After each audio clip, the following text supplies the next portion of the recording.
A service of KIBMradio.com, the Internet's home for an all old-time radio.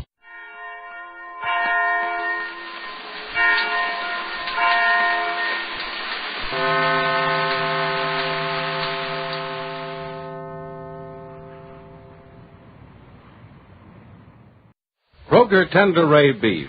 No other beef so fresh can be so tender presents Hearts in Harmony, transcribed. Say, take it easy, Mother. Don't fret and worry about what to serve as a special surprise dinner for the family. Just relax, 'cause here's the answer. It's Kroger Quality Beef. Man, oh man, talk about tastiness. Why, there's a world of delicious eating enjoyment packed into tender Kroger Quality Beef. Yes, sirree. It's tender, it's tasty, it's delicious. So there's just no doubt that Kroger Quality Beef will make your dinner a real banquet, a meal that's bound to have the folks at your house smiling and sighing in pleased satisfaction. You see, Kroger Quality Beef is carefully selected from the very best beef that's available on the market today. It's tender, it's tasty, and brimming with flavorful juices. And say, keep this in mind, too. Kroger Quality Beef is economically priced. That's right. It's a thrifty buy as well as a tasty buy. So visit your Kroger store and get delicious Kroger Quality Beef. Remember, Kroger Quality Beef is available only at your Kroger store, and it's the very best beef you can buy today. Get Kroger Quality Beef at your Kroger store soon.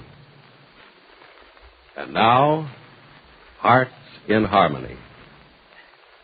Freddie Lang finally got up enough courage to go to see the wealthy Mrs. Carrie Carlton about the money he stole from her. Because she knows about his previous police record, Freddie is certain that Mrs. Carlton is going to send him to jail. And he's doubly certain of it when she says, "Young man, you are obviously a confirmed criminal with a record of several arrests, and I think it's time someone did something about it." You got that info from Madeline Dodge, didn't you, Mrs. Carlton? I might have known that dame had spilled to you. It doesn't matter where I got the information, Mr. Lang. The important thing is I have it, and it changes my whole attitude about the disposition of this case. Oh, you ain't going to let me settle by paying back the dough a little each month, huh? I knew that was all too good to be on a level. We'll come to the matter of the money in a moment. Young man, how many times have you been arrested? 3 times. You ought to know. Yes, that's right, 3 times. Well, if you do know, what are you asking me for? I want to see if you will admit the truth. Sure I will. Why not? You know the whole story. The point is I don't know the whole story. I know what you've done, but I don't know why, and I want to know why. You want to know why what? Why you chose to steal? Because I needed the dough. I don't mean in the case of the $2,000 you took from me. I want to know why you committed these other crimes. Oh, a lot of reasons, Mrs. C. Well, what reasons? Figure it out for yourself. I was a wise guy for one thing. I thought it was a neat trick to lift something that didn't belong to me and get away with it. I see. Is that the only reason? No, I got to swiping things because it was a way to make a living. Well, sort of a living anyway. I take it you didn't live well. There were a couple of years there when I just managed to stay alive. That was all when I had to give the big fella half of all I took, though. The big fellow? Yeah. Who was he? The boss. Guy named Bill Carver. He's in the jug now. I think they gave the bum life. Oh, this Mr. Carver forced you to steal. No. He didn't force us to. He took us amateurs and he made professionals out of us. Got us organized, you know. We was just a bunch of dumb kids stealing apples when Carver came along. Nah, he didn't force us to steal. He just showed us how to steal and how to make a profit out of it. Then you worked for this man Carver quite willingly. Yeah, sure. I thought I was a big shot, too. Well, I almost got myself picked up by the cops one night, and then I got scared and I wanted to quit. You were afraid, or you were getting some sense? Well, maybe it was just a little of both. Anyhow, Carver wouldn't let me quit then. Wouldn't let none of the gang quit. Then when you were first arrested, you were being forced to steal. Well, yeah, I guess so. But I'd been stealing without being forced for a long time. You see, it was for one of those jobs that I pulled when I thought I liked stealing that the cops finally nabbed me. If the police took you into custody, why weren't you sent to jail? Got a lucky break. I scrammed out of town and I came up here to see my uncle, Professor Rogers. Maybe you know him. I've heard of him. Yeah, well, anyway, he was a federal agent at the time, working on a case up here. I thought maybe he could sort of help me out, get me off with maybe a light rap or something. A light rap? Yeah, rap, sentence. Maybe talk the judge into going easy on me. Oh, yes, of course. And did he? Well, he sure tried to. But it was Gibbsy Miss Gibbs, that really went to work for me. She got the judge to let me off with just a suspended sentence. And so you decided to stay in Rossville and live with the Gibbs family and continue to get into trouble. Look, I ain't trying to put the finger on nobody else, Mrs. C. But the scrapes that I got into up here in Rossville weren't all my fault. No, No. But you were arrested again. Twice, I think. Yeah, that's right. But each time I beat the rap, and each time I had Gibbsy to thank for it, too. And when Carver broke jail in New York, he came up here to Rossville to look me up. Like a jerk, instead of turning him over to the cops, I let him scare me into trying a couple more jobs again. Trying, you say? Yeah, I was just beginning to get smart, and I put the squash on both the jobs before we had a chance to pull them. The what? The squash? Yeah, I queered them. Did what? For Pete's sake, Mrs. C, can't you speak English? Obviously not your kind of English. You mean you did something that made it impossible for you and this Carver person to go through with your Jobs. Yes, job. Yeah, that's right. My goodness, what a strange thing to call a theft a job. A job. Yes, I suppose to people who make a living by what they steal, a theft is a job. It's a dirty job. It sure is. But go on, there's more to your story, isn't there? No, I don't think so. You see, the cops finally nabbed Carver, and the bum did me the only one favor that makes up for all the dirty stuff that he pulled on me. He told the cops the truth about me. He told them that he forced me to work for him, and he explained how I... Well, how Put the squash on the job. Yeah, that's right. Now you're talking. That's it. So anyway, the cops, they sprung me, and I took the straight and the narrow. I thought I was getting some sense until I went off my nut again and filched those 2 G's from Gibbsy. Young man, your language is extremely fascinating, but does it really mean anything? Look, lady, I can't help the way I talk any more than I can help the things that I do. Now, what do you say we stop all this chinning around, huh, and get this thing over with? You going to sick the law on me for lifting up those 2 G's? Well, as you know, when I first heard that you took that money of mine from Miss Gibbs, I was under the impression that you were an upstanding young man who suddenly found himself in desperate need of money. And I understood, too, that you didn't really feel that you were stealing. Well, no, I didn't think so at the time. I thought I was just borrowing. And would have been borrowing if you were a man who had never before in his life taken anything that didn't belong to him. Oh. Now I get it. You mean that once a bum, always a bum, huh?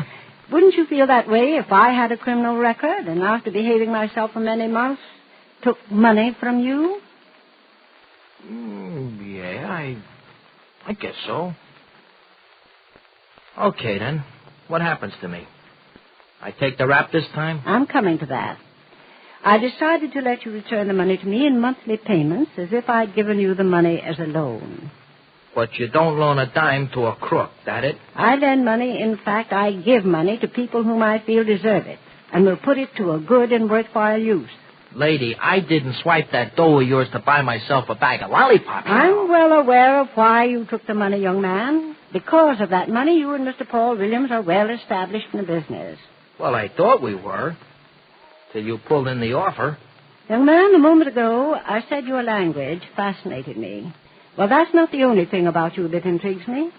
I have always heard about men and women who begin life in the shadows of poverty and want and take to ways of crime because that seems to them to be the only way.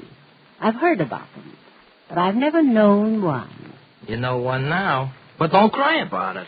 Yes, Mr. Lang, you committed a crime again, a serious crime.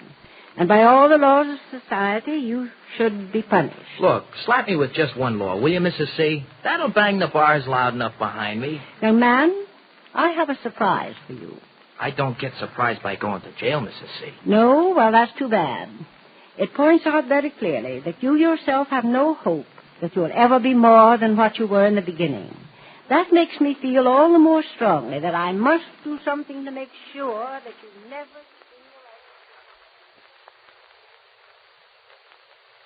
Johnny, You think the fire needs another log? I could stand one, Penny, but I think just a little prodding and shaking will be enough for now. There. How's that for a blaze? Oh, wonderful. What time is it? It's getting late. How long has Freddie been with Mrs. Carlton? Oh, it's a long time. Let's see. 5, a little over 6 hours now. Johnny, she's had him arrested. I know she has. Well, I'll call the police station if you want.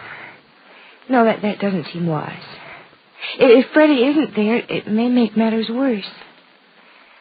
Look. Look, let me tell you something. Let me explain something to you. Right. I'm working for Mrs. Carlton because, in spite of her wealth, and in spite of her gruff manner, and in spite of all the stories you may have heard about her, Mrs. Carlton's a very kind and friendly human being. Johnny, she's an old woman who's in trouble and helpless to do anything about it. Penny, I think you're a fool to work for her. And just how serious can a trouble be? Not so serious. Johnny, she's in such serious trouble that I pretended to take things lightly, almost kid about my job, act as if it didn't really matter, but it was all an act. It was an act to cover up the real truth. Because the nature of Mrs. Carlton's difficulties just can't be revealed yet, Johnny. Are you kidding? No, I'm not kidding. I'm serious. I'm going to do this job for Mrs. Carlton, Johnny, no matter what she does to Freddie or what happens to me. I can't tell you what I'm doing, but it's an important job and a hard job. And if I seem to be laughing at it every now and then, don't you be fooled. I'm just pretending. Say, this is beginning to scare me. It scares me, too, when I think about it too much. That's why I pretend it's really not important, Johnny. Look, promise me that... Oh. Hey, anybody home? Freddie, what happened? Oh, hi, Kipsy. Hi, Mr. Keith. Freddie, you're smiling. What happened? Smiling, am I? Well, listen, I've been laughing all the way home. Well, did you see Mrs. Carlton? Yeah, Mr. Keith, I saw her. Oh, Freddie, what did she say? Oh, she said a mouthful, Kipsy. Yeah, we can guess that. You've been gone so long. But what did she say, Freddie? Is everything all right, or are you going to jail? Well, Mr. Keith, you're looking at Mr. Fred Lang, businessman, success, and ex-jailbird, with the accent on the X. Oh, Freddie. Oh, come on. Now, tell us what Mrs. Carlton said, and just exactly what's going to happen. Well, you see, Kipsy, it's this way. Nothing's going to happen. Except that maybe you're probably going to fall over when I tell you what Mrs. C thinks of me. Yeah, okay, she's going to fall over. For Pete's sake, Freddie, will you tell us exactly Come what on, now, she said? exactly, Freddie. Okay. Here goes. Now line up, and I'll tell you all about it. Hurry up. Get behind Gibsy and catch her in case she faints, will you, All Johnny? right, I will. Old Lady C told me that I'm the first bum she ever had any respect for. Oh, Get Freddie. that? And instead of making me alone on those 2,000 clams, she's going to just up and give it to me for being an all-right guy. So Freddie is out of danger of going to jail, and Mrs. Carlton has given him the $2,000. This is obviously the end of Freddie Lang's troubles. But what of Penny's future in her strange job for Mrs. Carlton? Be sure to listen to the next dramatic episode of Hearts in Harmony. Ladies, it's really no problem at all to serve your family a top-notch, sure-to-please dinner. Why, it's as simple as adding 2 and 2. Just visit your Kroger store, step up to the counter, and get Kroger quality beef. The beef you can buy with confidence, because it's the very best beef currently available. What a wonderful thrill for your family when you serve them a dinner featuring a tender, juicy steak or crusty brown roast beef. What a comfort to you to know that your dinner is not only nutritious and wholesome, but just the kind of dinner your folks were hoping for. So be sure to visit your Kroger store soon and get Kroger quality beef. It's just right for your dinner time needs. And remember this, Kroger quality beef is the very best beef you can get today. So don't delay. Buy Kroger quality beef. It's delicious. Now your local announcer.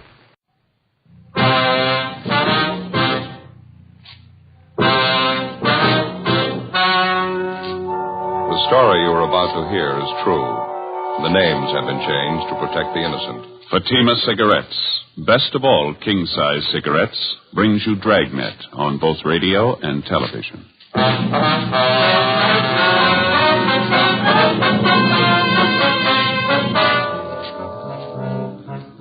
You're a detective sergeant.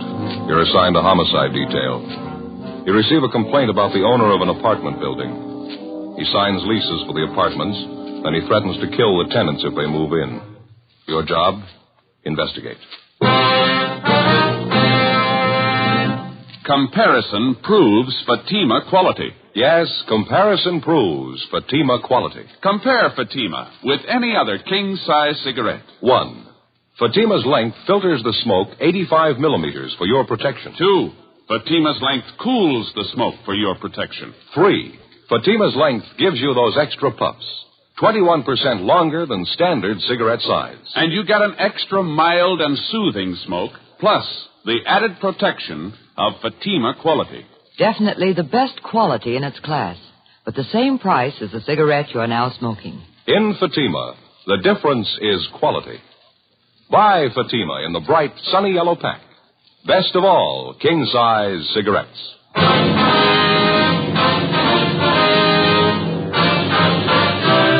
Dragnet, the documented drama of an actual crime. For the next 30 minutes, in cooperation with the Los Angeles Police Department, you will travel step by step on the side of the law through an actual case transcribed from official police files. From beginning to end, from crime to punishment, Dragnet is the story of your police force in action. It was Wednesday, May 9th. It was hot in Los Angeles. We were working the night watch out of homicide detail. My partner's Ed Jacobs. The boss is Captain Lorman. My name's Friday. It was 6:47 p.m. when I got back to the Capitol Avenue Auto Court.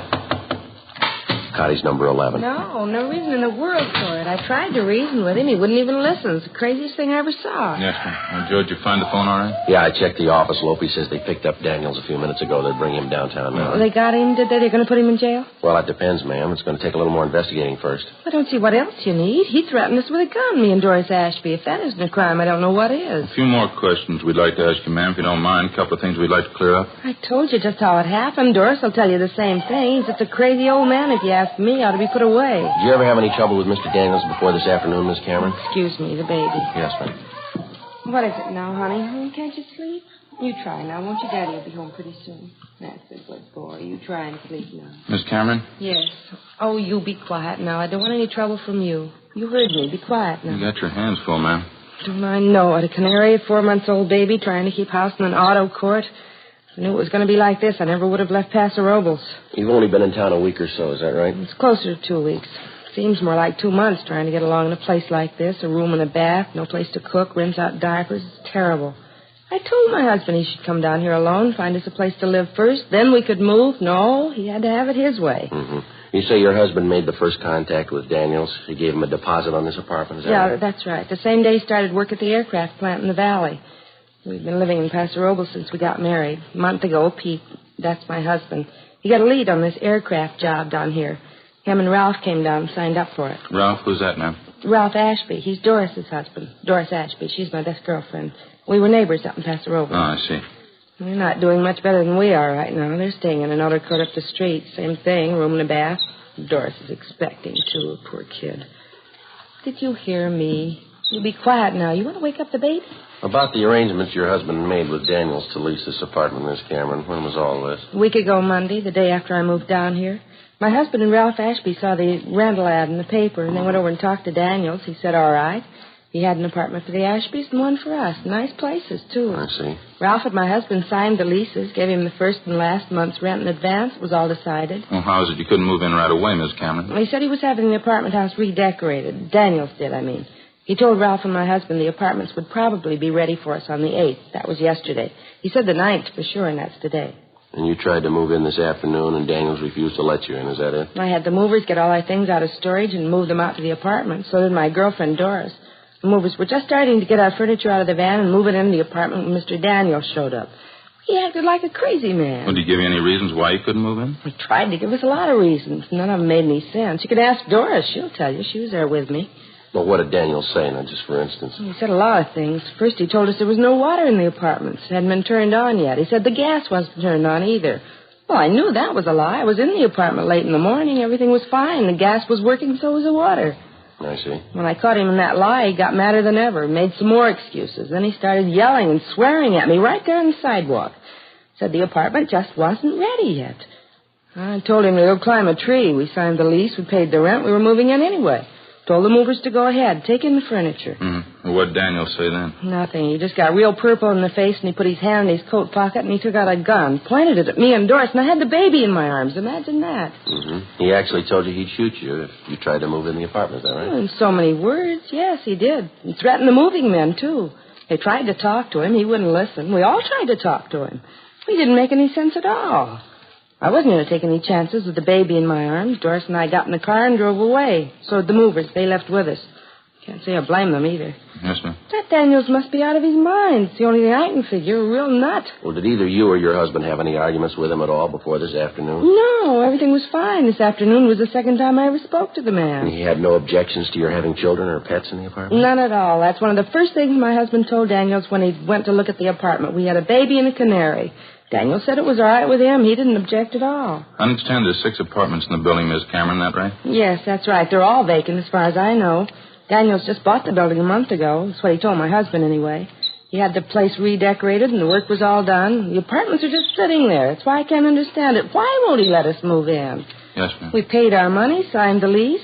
If he gave us any kind of a good reason why we shouldn't move in, I could understand it. But to keep us out for no reason at all, to stand out there on the sidewalk and threaten to shoot us if we move in, me with a baby in my arms, I don't know. He must be crazy. You say you were in the apartment this morning, Miss Cameron. Did you notice anything unusual about the place, anything out of the ordinary? No, nothing. And you say Daniels couldn't give any reason at all why you shouldn't move in? Just one. It convinced me. Yeah. That gun. Before we left Mrs. Cameron, we took her crime report and had her sign it, and then we drove back downtown to the squad room where Gene Bechtel and Lloyd Bond were waiting with the suspect, Edward Daniels. They'd already checked him through R&I. He had no previous criminal record. They gave us a .22 caliber H&R revolver along with 6 shells which had been found on the suspect at the time of his arrest. The gun had been loaded. Pawn shop records showed that the weapon had been purchased by the suspect and had been registered in his name. We had stenographer Eleanor Eastlack type up the crime report, and Ed and I took Daniels down the hall to the interrogation room. He was a small, thin man, blue eyes, gray hair. Don't know what all the fuss is about. I own the building. I can keep people out if I want to. Well, we saw the lease you signed with the Camerons. The other couple, too, they paid their rent. Why the sudden change of heart? I don't think that's any of your business. Matter between me and the tenant. It's our business when you threaten him with a gun, Daniels. Assault with a deadly weapon, that's a felony. Didn't hurt the woman. Just wanted to scare her, that's all. Just a couple of farmers anyway. Never should have given him the lease in the first place. Lousy kid with him and that bird chirping all the time. How'd you happen to have that gun with you this afternoon? Didn't happen to have it. Carry it all the time. It's my business, isn't it? Registered down here. Mean you got a permit to carry this gun? Don't need a permit. It's registered, isn't it? Who gave you the idea because the gun's registered you can carry it around your pocket? Friend of mine. Nothing wrong with it, is there? Having a gun registered is nothing more than keeping a permanent record of it. You can keep the gun in your home or in your office, but it doesn't give you the right to carry it around with you. Oh? Why didn't they tell me that when I had it registered? You were told, Mr. Daniels. You know that. Well, I don't remember it. Doesn't make much difference if you remember or not. Nobody has a permit to threaten people with a gun. Told you I wasn't going to hurt her. She just kept arguing with me. I'm a sick man, you know. Thought she was going to hit me. You mean while she was holding that baby in her arms? Now, come off it, Daniels. What's this thing all about? Told you before. I think that's my business. You signed a year's lease with the Camerons. You accepted the first and last month's rent. You took their money. You advised them they could move in this afternoon. When they try to move in, you meet them at the front door and threaten them with a gun. Now, what's it all about? None of this makes any sense. Changed my mind. I'm not ready to rent them out yet. Well, then why'd you sign that lease with the Camerons? How about it, Mr. Daniels? If there's something in that building you're trying to cover up, you might as well tell us. A couple of men out there now checking it. You can go ahead and check. I don't care. They won't find anything. Got nothing to hide. How long have you lived here, Daniels? 18, 20 years. Why? Where'd you live before you came here? Ohio. Cleveland, Ohio. You ever been arrested? Yeah, a couple of traffic tickets. Cop said I went through a stop signal. I wasn't guilty, though. What's the point, anyway? What are you trying to get at? Trying to force me to let those people in that apartment? I'm not trying to force you into anything, Daniels. Business about the lease is a civil matter. That's between you and the Camerons. And what are you holding me here for? We told you. You threatened that woman with a gun. She signed an ADW report. What do you mean, ADW? Assault with a deadly weapon. Now, that's a pretty serious charge, Daniels. Didn't hurt the woman. Didn't even touch her. Pointed the gun at her, didn't you? Yeah. The gun was loaded, wasn't it? Yeah. Capable of being fired? Yeah, but I wasn't going to shoot her, I told you. Just wanted to scare her off, get her out of there. It's the truth. I wasn't going to shoot her. What do I have to do to convince you? You don't have to convince us. What do you mean? Who do I have to convince? You got your choice, a judge or a jury. Ed and I took the suspect, Edward Daniels, down to the main jail where we booked him in on suspicion of 467 PC ADW. Before he was locked up, Daniels asked us if we would take the keys to his car and the keys to his apartment house to an Oliver Randall, an employee of his who acted as a janitor and general handyman at 2 other apartment houses Daniels owned. We told him we would. After we left the main jail, we checked with the office, and then we drove out to the location of the apartment house to interview the neighbors and deliver the keys to Daniels' handyman, Oliver Randall. Other than telling us that they considered Mr. Daniels a little eccentric, the neighbors were unable to give us any additional information that might help us in the prosecution. After we finished talking to the neighbors, we went across the street to the apartment house. There were lights burning in the upper rear apartment. We tried the bell, but there was no answer.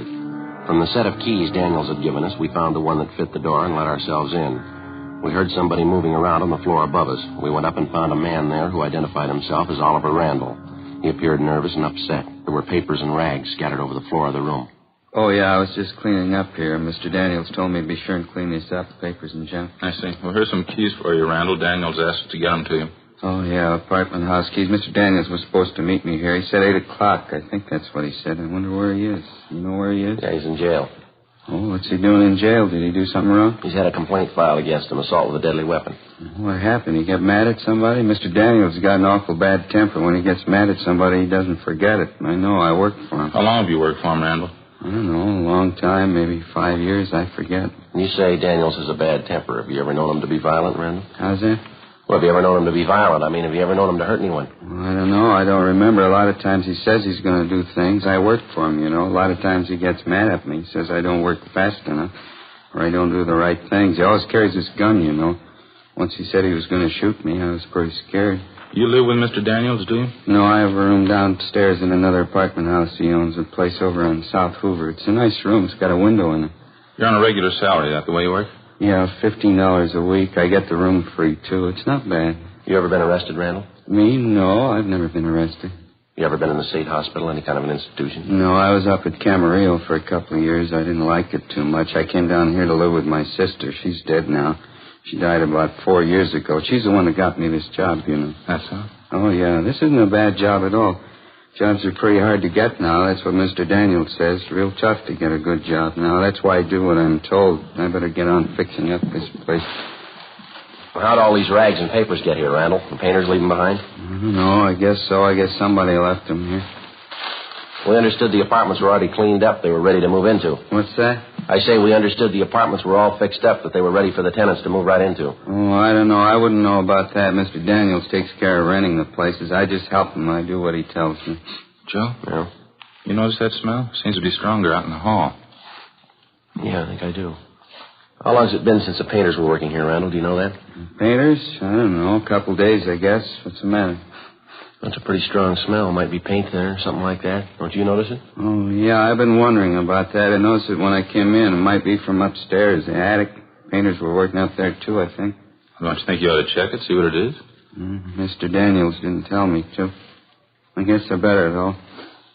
Smells pretty strong. I guess I better see what it is. Well, how do you get to the attic from here? Down the end of the hall. There's a stairway there. It goes right up into the attic. I'll show you. All right, fine. Yeah, smells like gasoline or something. All the apartments are vacant, is that right? No one living in the building at all? Yeah, that's right. We go up the stairs here. Mr. Daniels had the whole place worked over. Nobody here at all right now. I guess they'll be moving in pretty soon. Going to be a lot of work. Got the other 2 apartment houses to take care of, and there's going to be this place. It's going to be a lot of work. Daniels hire anyone else besides yourself to help out with the work, I mean? No, I don't think so. Just me. I keep pretty busy. Here's the attic. Yeah, this must be where it's coming from. Yeah, it's strong enough to knock you over, isn't it? The light switch is over here. Just a minute. It's sure a mess. Papers, boxes, pile of old rags. That 5-gallon can there on the floor. Kerosene, huh? Yeah, it's just about empty, too. It's all spilled all over the floor. Mr. Daniels ain't going to like that. He's going to get mad. You usually keep this stuff up here, do you, Randall? No, I guess it was with the painter's stuff. Those cans and things on the table there, I guess it got knocked off and spilled. Spilled all over the place, didn't it? Well, how come the painting crew didn't take their stuff with them when they left? All this equipment here. They're all finished with the job, aren't they? I guess so. You'd have to ask Mr. Daniels about that. They're all finished on the inside. I know that. They have the outside to do, though. Maybe that's why they left their stuff. Well, it's not a very safe way to leave it. Rags, papers, look here, kerosene spilled all over. You better get this place cleaned up first, don't you think, Randall? Well, I don't know. I sure wish Mr. Daniels was here. You won't let him know, will you? What do you mean, let him know what? Don't tell him I let you see the attic, huh? 9:35 p.m. Ed and I left the handyman, Oliver Randall, at his apartment house, went outside and got in the car. Neither one of us could find any explanation for it, but we both had a hunch there was something wrong with the setup. We drove to a neighborhood service station, called the office, and told them that we were going to stake the apartment house. We drove back and found a place to park where we could keep the building under surveillance without being seen. We waited. 10 p.m., 10:30, 11 o'clock. At a few minutes past 11, we saw Randall come out of the front door of the apartment, get in a blue sedan, and drive off. We followed him to an apartment building on West Pico and saw him enter a rear door. We waited. At 12:15 a.m., Ed got to a phone, called Captain Bernard at the business office, and notified him of our location. At 12:45 a.m., two men arrived to relieve us, and we briefed them on the facts. We drove back to the office, made out a 15.7 to Captain Lorman, and signed out. At 4 o'clock the next afternoon, we reported back in for work. We checked the book and found a message that the suspect, Edward Daniels, had been released from jail that morning on a writ, bail $2,500. The writ was returnable Thursday, May 10th. There was also a message in the book for us to contact Daniels' attorney, Richard Tiernan. Ed put in the call. Yes, sir. I see. What's that? Yeah, I know. All right, Mr. Tiernan. Yeah, thank you. Goodbye. You were right, Joe. What do you mean? Daniels' lawyer wanted to know how serious the charges are. He says Daniels is pretty upset. Seems he had some trouble lately. His insurance company. What's the matter? You have an accident? The insurance company doesn't seem to think it was an accident. Happened 2 months ago at an apartment house over on South Union. Yeah. Burned down.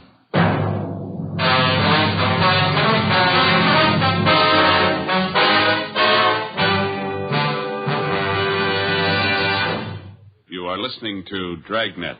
Authentic stories of your police force in action. Fatima, America's first largest-selling blended cigarette. Now, best of all, king-size cigarettes. Prove it yourself today. Compare Fatima with any other king-size cigarette. 1. Fatima's length filters the smoke 85 millimeters for your protection. 2. Fatima's length cools the smoke for your protection. 3. Fatima's length gives you those extra puffs, 21% longer than standard cigarette size. And in Fatima, you get an extra mild and soothing smoke, plus the added protection of Fatima quality. To show our confidence in Fatima, we make this money-back guarantee to every king-size cigarette smoker. Buy a pack of Fatimas. Enjoy Fatima quality, extra mildness, and superbly blended tobaccos. If you're not convinced Fatima is better than the king-size cigarette you're now smoking, just return the pack and the unsmoked Fatimas before August 1st, 1952, and we'll give you your money back plus postage. Fatima, Box 37, New York 1. Remember, because of its quality, its extra mildness, its better flavor and aroma, more smokers now insist on Fatima than ever before. Insist on the best. Fatima, extra mild and soothing, plus the added protection of Fatima quality. Smoke Fatima. Best of all, king-size cigarettes.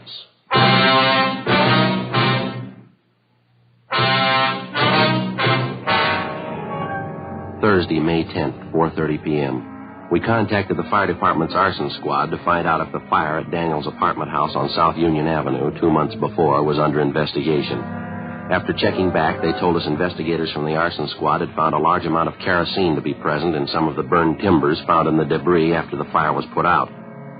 They said that Mr. Daniels had admitted after the fire that the apartment building had been recently redecorated and that kerosene, paint, and other inflammables had been stored in the attic of the building. Ed and I contacted the insurance adjuster handling the case, a Snyder Peebles, and he told us there wasn't any doubt in his mind that the fire at Daniels' apartment house 2 months before was of incendiary origin. But he said so far the investigators were unable to prove it. The one thing that seemed to puzzle him was if Daniels planned on burning down the building, why did he go to the trouble and expense of redecorating first? Well, as soon as it was dark, Ed and I drove out, relieved the men on stakeout at the apartment house on West Pico, where the handyman, Oliver Randall, had his room. They reported no unusual activity during the day. 7:32 p.m., Randall came out of the apartment house, got in a car, and drove off. We followed him. If we got this Randall made right, it shouldn't be too long before we find out. Daniels is using him to work something out. Pretty sure we can count on that. Yeah, maybe. I'll watch it, Ed. He's turning down Union. Yeah. He's pulling up ahead. Don't crowd him in. There's a good spot here. Shouldn't be able to see us. All right, pull up in here. All right. That's fine. He's getting out of the car. He's going over to the house. Down the driveway. Going around back. He's out of sight now. All right, let's go. Still no lights in the place. Oh, yeah, there they go, in the basement. All right, easy. Let's take it easy. All right. Yeah, I think I can see the back door from here. All right, come on, easy now. What is it? All right, easy with this door, Ed. Don't let it bang. Where now? Sounds like somebody upstairs, doesn't it? All right, come on, watch your step.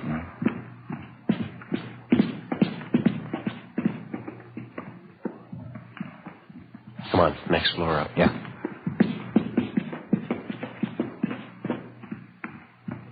Yeah, it's up in the attic. Come on.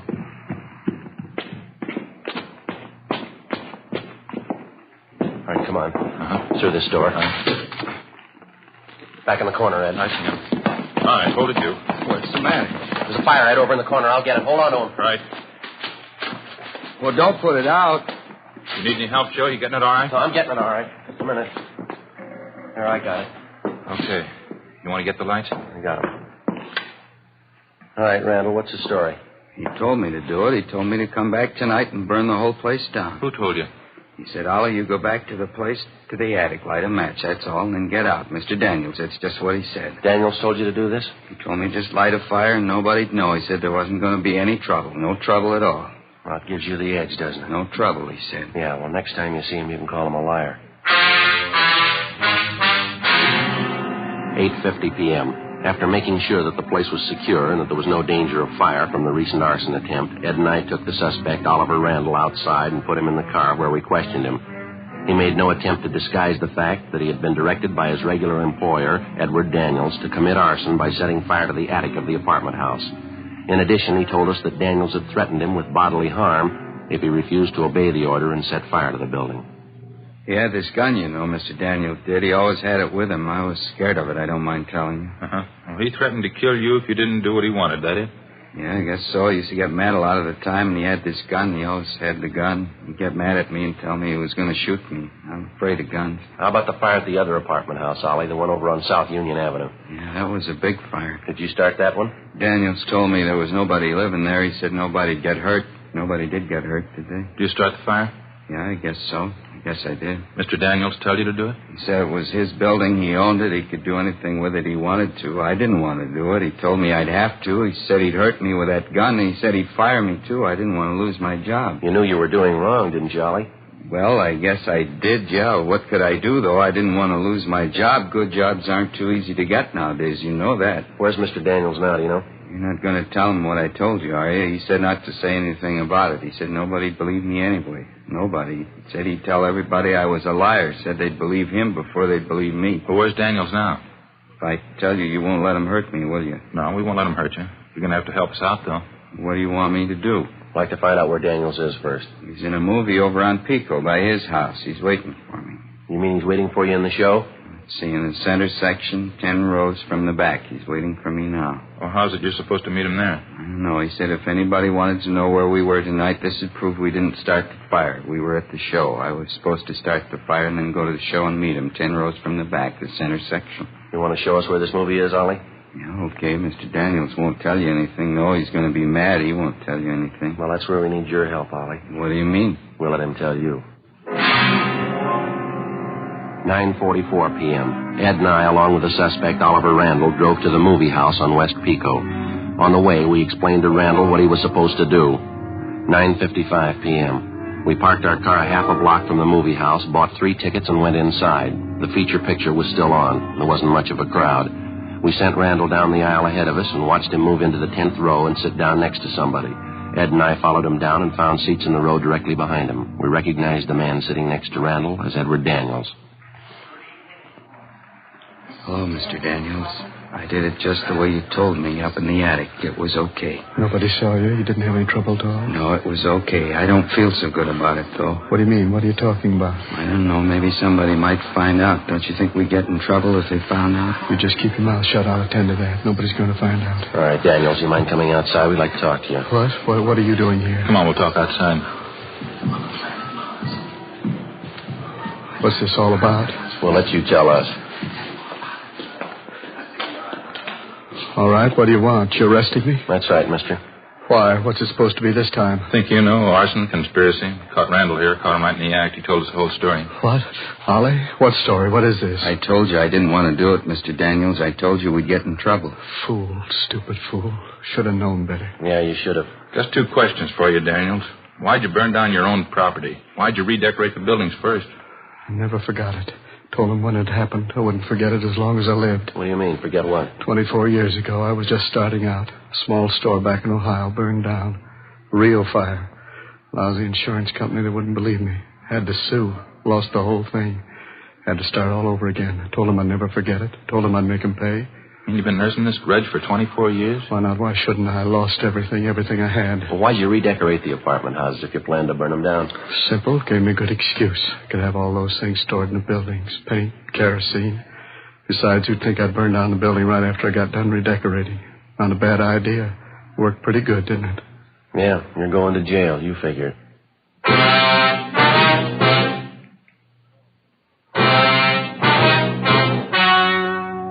The story you have just heard was true. The names were changed to protect the innocent. On August 18th, trial was held in Superior Court, Department 86, City and County of Los Angeles, State of California. In a moment, the results of that trial. And now, here is our star, Jack Webb. Thank you, George Fenneman. Friends, comparisons are often very helpful in modern police work. Now, for instance, a suspect may be identified by comparing his M.O., or method of operation, with the known facts of a case. Comparisons are important to you in choosing your king-size cigarette. Compare Fatima for quality. You'll find Fatima's length filters the smoke 85 millimeters for your protection. Cools the smoke for your protection. Fatima's length gives you those extra puffs, 21% longer than standard cigarette size. And you get an extra mild and soothing smoke, plus the added protection of Fatima quality. Buy Fatima. I'm convinced that you'll agree Fatima is the best of all king-size cigarettes.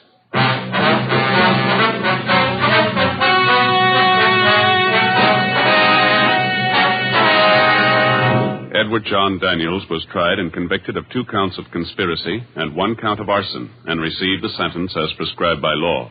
Conspiracy is punishable by imprisonment in the state penitentiary for not more than 2 years.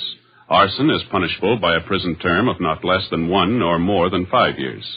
Daniels' accomplice, Oliver Randall, was examined by 3 psychiatrists appointed by the court and was found to be mentally incompetent. He was placed in a state hospital for the mentally deficient. The charge of assault with a deadly weapon against Edward Daniels was dismissed.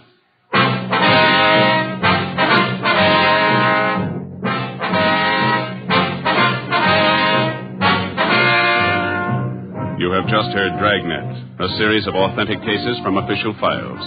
Technical advice comes from the Office of Chief of Police W.H. Parker, Los Angeles Police Department. Technical advisors, Captain Jack Donahoe, Sergeant Marty Wynn, Sergeant Vance Brasher.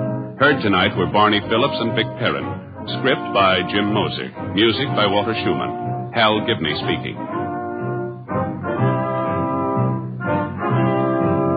Fatima Cigarettes, best of all king-size cigarettes, has brought you Dragnet, transcribed from Los Angeles.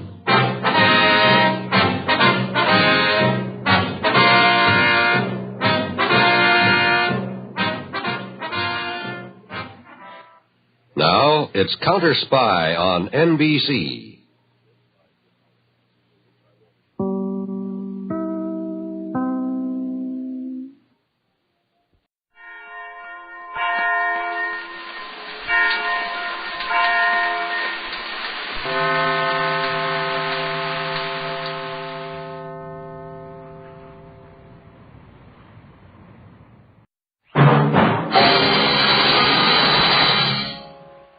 Novak For Hire.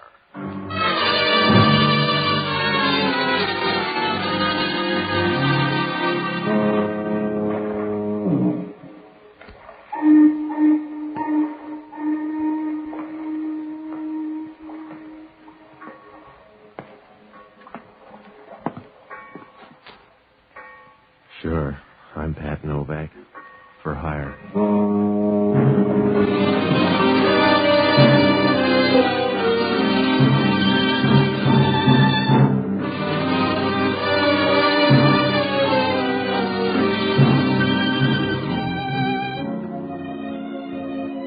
That's what the sign out in front of my office says.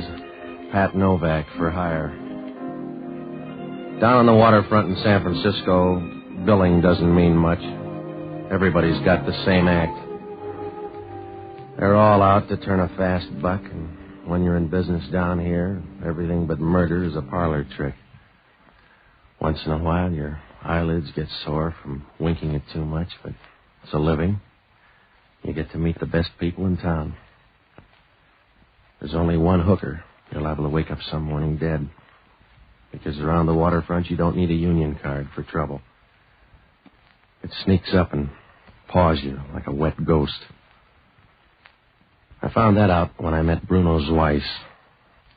I closed up early Tuesday night, and I went home to catch up on last month's sleep.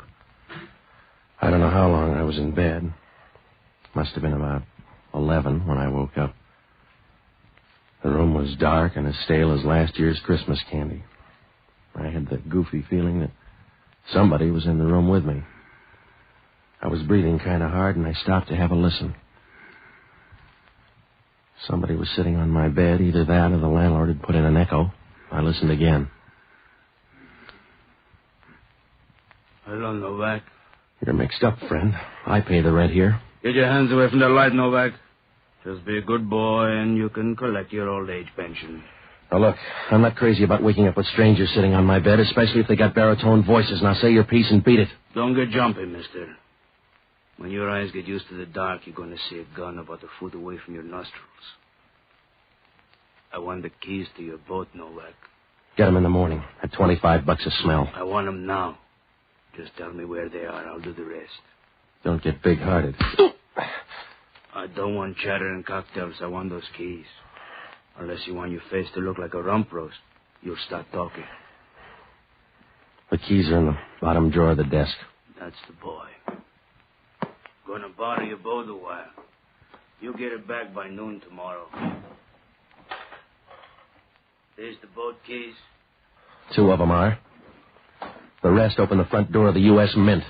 Sorry I can't stay around, Novak. You sound like a card. Sleep tight, Novak. This'll have to do for a lullaby.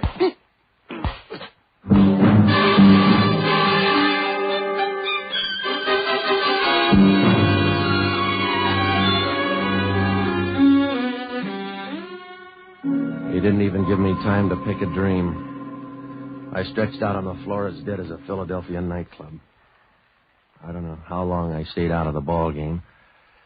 Must have been a couple of hours, because when the phone rang, it was past midnight. I reached over to pick it up, but my hands were as steady as a maple leaf in a hurricane, and my head was big enough to sell by the pound.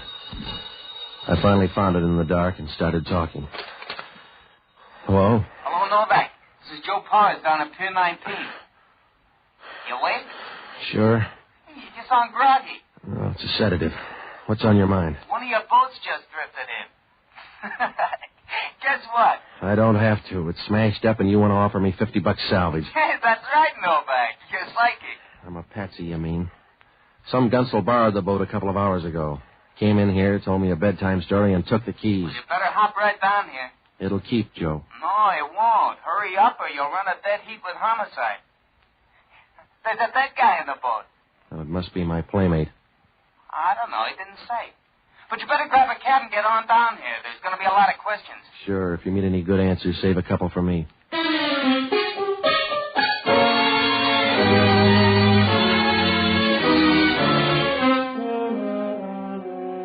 From now on, there was no waste motion. I knew that. If homicide was on the case, that meant Inspector Hellman. Well, he's a real nice guy, if you like his type. I had to do something soon. If I didn't, I'd have about as much chance as a pound of liver at a cat show. So I jumped into some clothes, and I was starting out of the apartment when I missed my wallet. The keys were attached, and that gunsel had taken the whole works. I began to get mad. For $70, you can get a Scotch hangover instead of the kind I had. And if you're lucky, a couple of good memories. So when I drew up at Pier 19, it didn't look like the sunny side of the street. Joe Powers was waiting for me. You got the first round, Patsy. Homicide hasn't showed yet. I'm full of luck tonight. Where's the boat? Oh, right over here. Lots of fog tonight, huh, Joe? You're walking on it. Well, that is. How's your insurance, Patsy? All right, except I'm not carrying any on that dead guy. Who is he, Joe? I don't know. He's your passenger. You roll him. All right, give me a hand. No, push him over on the other side, will you, so I can get in the pocket? Is he the same guy that took the keys? I don't know. If he is, he never looked lovelier. Nothing in this pocket. This one's empty except for a comb. He sure spent my $70 in a hurry. Must have thrown in the wallet for a nightcap. No identification. We should have bought a scorecard. Hey, here on the floor. It's a key. Let me see that, Joe. Room 425, Royal Arms Hotel. Where is it? That's a dive down on Turk Street. Well, say hello to Homicide for me. Oh, you're not bright tonight, Novak. Well, I'm not going to stay around here. They'll pick me up faster than a gin fizz. What am I going to tell them? Anything you like, Joe. Shift into freewheeling and let them follow, but I'm not going to hang around for a pinch. I'm one boat and $70 short. Tell it to Homicide. I don't like manual labor that much. See you later.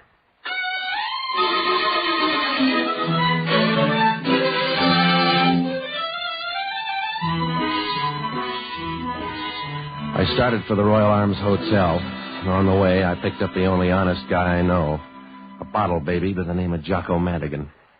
He's a good man, except he thinks it's a waste of the taxpayers' money to put alcohol in torpedoes. I hauled him out of the Hunt Room bar, and we walked down the street to the Royal Arms Hotel. It was the perfect spot for a missionary. The lobby looked like the first act of Rain. There was a pinball machine in one corner, a couple of last year's girls in this year's slacks, and a bleary-eyed little night clerk. He looked like a well-groomed laundry bag, and he gave us the fisheye as we started upstairs. Room 425 was down at the end of the hall. Jocko didn't care if we ever got there. Patsy, we have no business coming up here. We're in search of fool's gold. We're in search of my $70. Exactly. I view you as my penance, Patsy, the sackcloth for a misspent life. If you can shake off that buzz, you'll find out I'm in trouble. You'll always be in trouble because you're a patsy, and you're dangerous because you move in the twilight zone between good and evil without any predisposition toward either one. Yeah, all right. Here it is. 425. Nobody home. Let's go in. It's housebreaking. Now, look, Jocko, I want my $70. I'm going in. Patsy, sometimes you terrify me. I think you'd pick the lock to the gates of heaven. I would if they had my $70. Come on. The guy's dead down in my boat. We won't hurt his feelings. We'll just nose around a minute and get up. It was a pretty room if you like dead women on your rugs. She was stretched out in a pale yellow dressing gown, as quiet as an April morning and twice as pretty. A dull red scar ran across her temple where somebody had laid an iron shovel. She didn't belong in this hotel because she was wearing a necklace and a bracelet that left a gap in somebody's pocket. And from the ringside, she looked all right. Jocko noticed it, too. She has lots of character. Yeah, but where's my $70? She's a nightclub dancer. How do you know? Her picture's plastered all over the wall there. She's the headliner at El Palateo, Miss Rita Malloy. I wonder who the guy on the desk is there. Boyfriend, probably. Let's get out of here, Patsy. Oh, wait a minute. How about that dead guy in the boat? Where does he fit in? I'll listen to that one, Novak. Oh, Hellman. What happened to the girl? She die laughing at you? It's Rita Malloy, a piece of change from the El Palateo. Uh-huh. Got a hat, Novak? No. Then you're all ready. Come on. Oh, get your brain lined up and look at her. She's been dead a couple of hours. You're still eligible, Novak. On your way down, you can explain that guy at Pier 19. Oh, you can't be that dumb, Hellman. I'm smart enough to see you peeking over the 8-ball. You look like a 10-to-1 shot, Novak, and I got my money on you all the way. If you're going to make this thing add up, you can't do it alone. I'll try. Well, that's what Firpo said. So I don't look good on this one. I'll look worse if I leave it up to you. You couldn't find a hangnail if you knew what hand it was on. You got 24 hours, Novak. I'm going to piece things together, and then I'm going to make a pinch. Pick out a soft spot. Yeah? Yeah. Stay near the phone. If it rings and a man answers, that'll be homicide. Good night.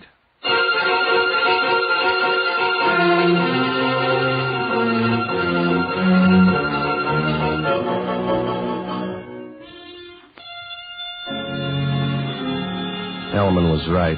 I looked like a sure bet for the rotogravure section. I was beginning to run out of silver linings, and I knew it. I didn't have an answer for anything. The guy in the boat was still a stranger, and Rita Malloy was still dead. I was sitting in the middle of a high-stake game with a pair of trays. When we left the hotel room, I had the funny feeling that there was something wrong back there.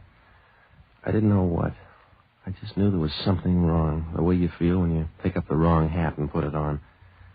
The position of the body, those pictures on the desk, I didn't know, but there was one detail that didn't set right. Well, I told Jocko to hang around headquarters, and I started for the El Palateo. It was like all the rest. A little melancholy bar on Mason. A fire trap with a cover charge.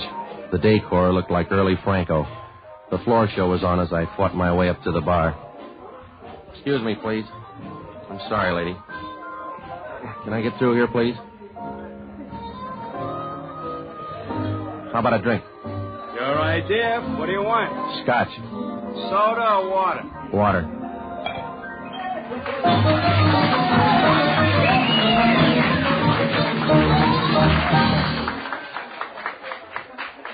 You got a nice club here.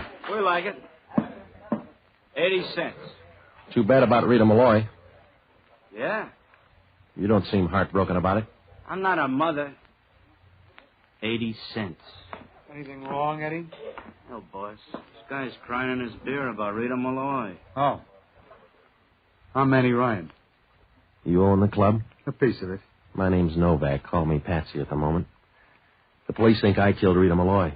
When you go on trial, Mr. Novak? I don't. That's why I came down here, to find out which one of your people killed her. I see. She was mixed up to her ears with some thick hoodlum. You, Mr. Novak? No, a guy right out of your set. He came rolling in with the tide this morning, playing rigor mortis all over my boat. Look, Novak, you better go see someone else to tell your troubles to. I'm a busy man. Yeah, well, so am I, getting out of a murder rap. You knew her, Ryan. In fact, I got an idea you knew her pretty well. Let's not talk that way about the dead. Your picture splattered all over her apartment. Were you engaged to her? That's one way of putting it. You better have a big fat alibi ready for tonight. Homicide's going to think you killed her. I'm betting on you for the finals, Novak. I don't need an alibi. She was a friend of mine. That's why you need one. People just hate their enemies, but they kill their friends. You better stay out of the public library, Patsy. You're not smart enough to understand epigrams. I'm smart enough to find out where you were from 10 o'clock until midnight. Go ahead. Circle around the club. But keep a drink in your hand. We run for profit.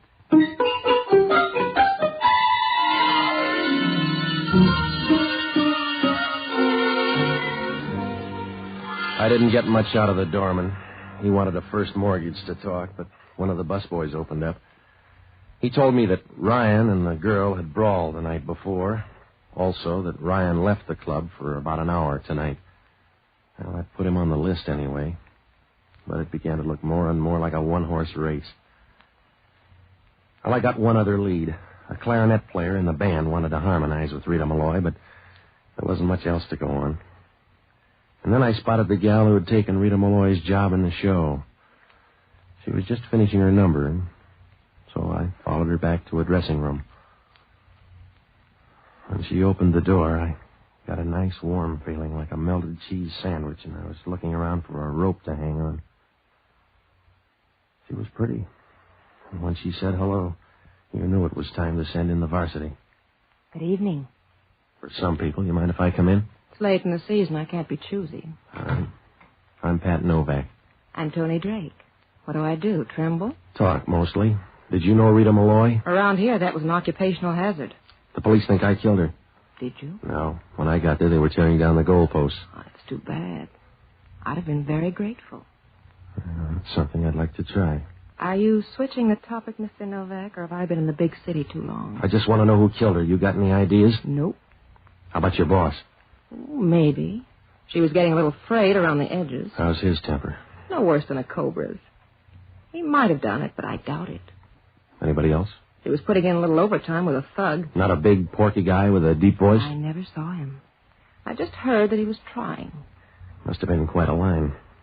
Anybody else? How about that clarinet player? No play. He was just a salmon swimming upstream. I see. Well, do me a favor, will you, Tony? All right.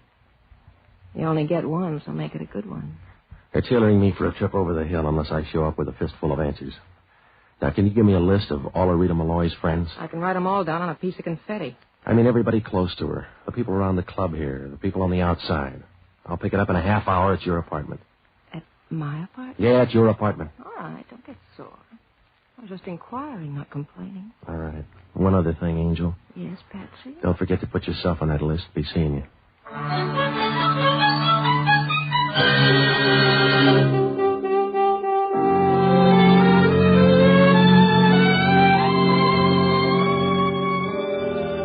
Well, it was good to get out of there. When she started walking towards you felt like a shovel full of scrap iron in a Pittsburgh blast furnace. Well, I called up Jocko at headquarters. He didn't seem to be worried about me. He was thirsty. The guy on the boat hadn't been identified yet. The coroner said he died of severe bruises and that Rita Malloy checked out with a fractured skull. I gave Jocko Tony Drake's number, and I started for her apartment.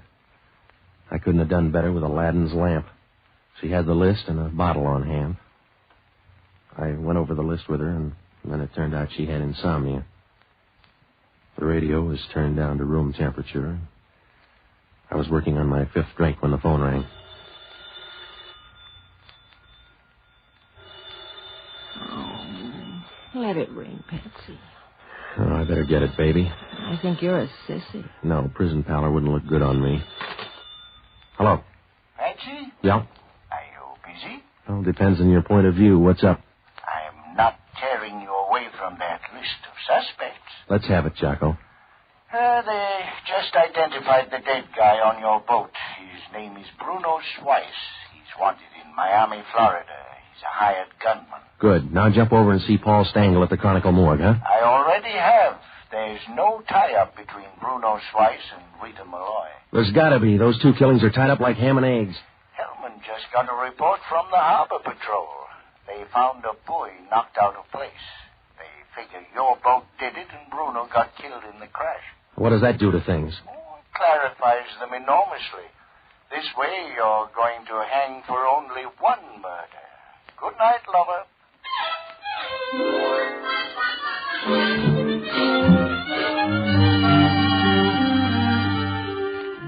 I knew Jocko was right. Hellman could rig me as long as he had only one case to work on. He's a single-celled animal, and this was just about big enough to fit into his brain. Well, I left Tony's apartment, and I walked over to the El Palateo.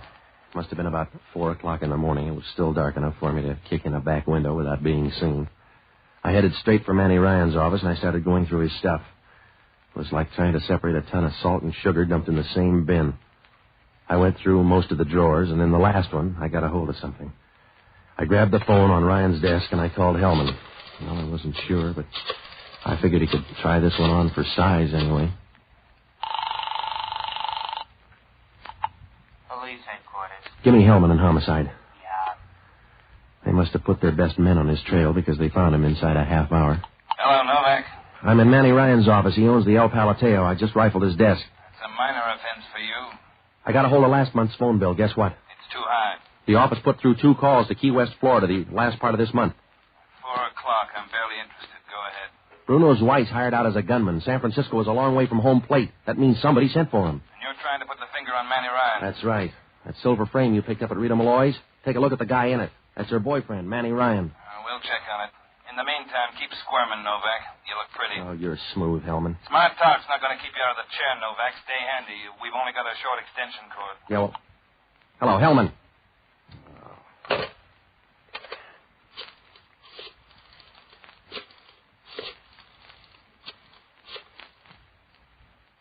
Hello, Lupos? Frank, is Jocko Madigan there? Good, put him on, huh? Hello, Jocko. Now listen, I'm up at Manny Ryan's place. Yeah, that's right. I'm not sure, but I think that Ryan's...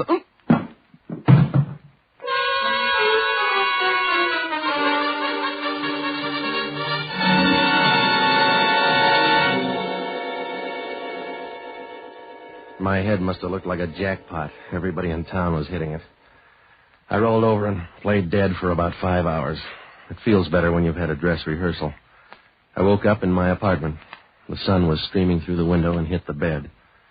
I looked like the muslin counter after a sale. It turned out I was the host and didn't know it. Jocko was sitting at the table having breakfast. The bottle was almost half shot. Good morning. How's the other world? Can't you leave that stuff alone? Do you have a headache? Of course I have a headache. Well, I haven't, so stop lecturing me. How'd I get up here? I dragged you here by the heels. I met all the other hucksters on the way. All right, stop being funny and help me up, huh? I am the victim of a common error. You don't like me because I'm not entertaining when I drink. You don't object to my drinking. You object to my lack of wit. Oh, shut up, will you? Well, it's discouraging to be condemned on moral principle when it's really a flaw in nature. By the way, I think they're going to arrest you for the murder of Rita Malloy. What about Ryan? I've recommended clemency. All right, come on. What about Ryan? You bungled it. By the time Hellman got to him, he had an alibi all framed. The calls to Key West could have been made by anybody in the club, and Ryan's covered for the time of the murder. How about the others? They look good, too. Your girlfriend, Tony Drake, was gone for a while the night of the murder. Hellman won't bite. She's just sitting there ready to spring an alibi. That's right. With legs like that, she can dig up a cousin. You better get worried, Patsy. I am. The El Palateo is a dead-end street. I don't know where to go from there. That guy Bruno in the boat could help. There's some connection between Bruno's wife and Rita Malloy. You're the only connection I can think of. Yeah. Hello, Novak. This is Hellman. Yeah? You were right about Bruno's wife and Rita Malloy. We just went through her safety deposit box. I'll bet you handled the money. She had a clipping on Bruno's wife from a Miami paper, 1937. Go on. Divorce action between Zweiss and Miss Olga Pryor. Well, did you look up Olga Pryor? That's where we run out of gas. Nobody knew her. We have no description. Well, how about Rita Malloy? Any dope on her before 1937? I was going to ask you. You were in the room with her when she died, don't you know? No, I don't. I'm disappointed. I figured you'd know a little about her habits. Huh? You wrote the book, mister. I figured you for an answer. Yeah, I got one. And you just gave it to me, Hellman. Huh? Meet me at the El Palateo in a half hour. Now, if you're a real good boy, I'll tell you who killed Rita Malloy. Are you going to be there? Yeah. That's all I want to know, Novak.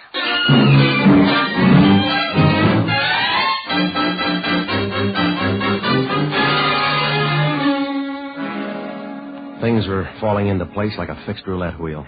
Right from the first, I knew that there was something goofy about the picture in Rita Malloy's hotel room. I wasn't sure. I just knew I had something in the back of my mind. I didn't tumble until Hellman tipped the mitt.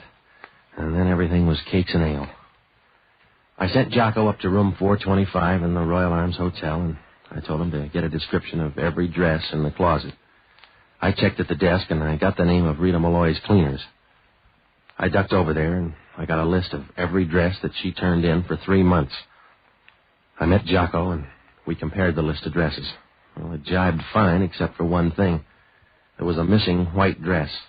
It had been to the cleaners before. It wasn't there now, and it wasn't in that hotel room. Well, we went over to the El Palateo to find it. Jocko didn't want to buy the scheme at all.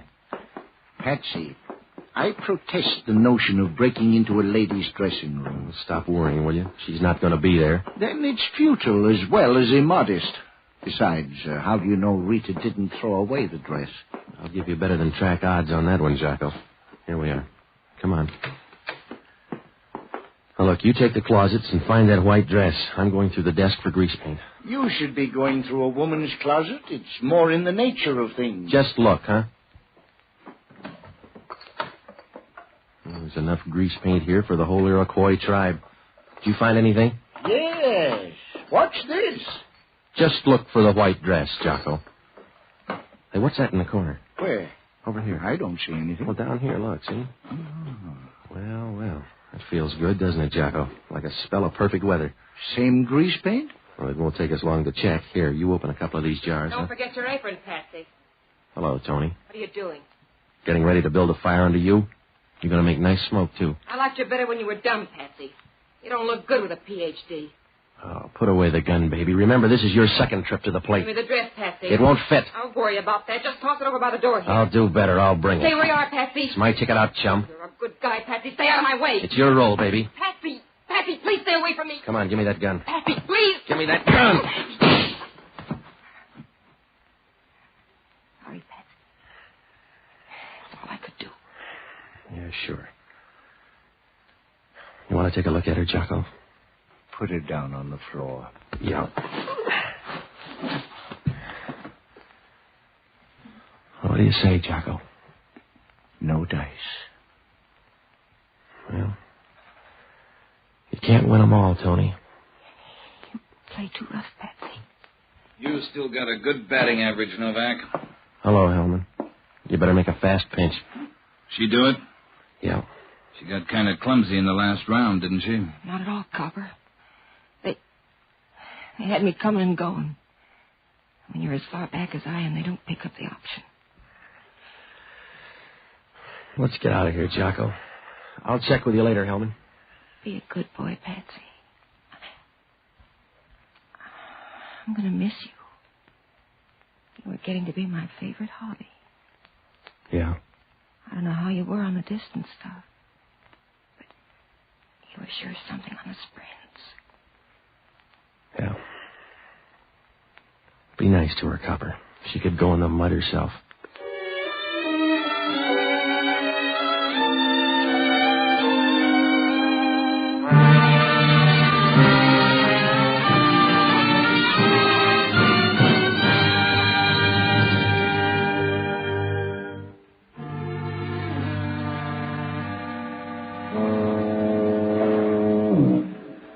Well, it was blackmail, of course. Tony was once married to Bruno's wife.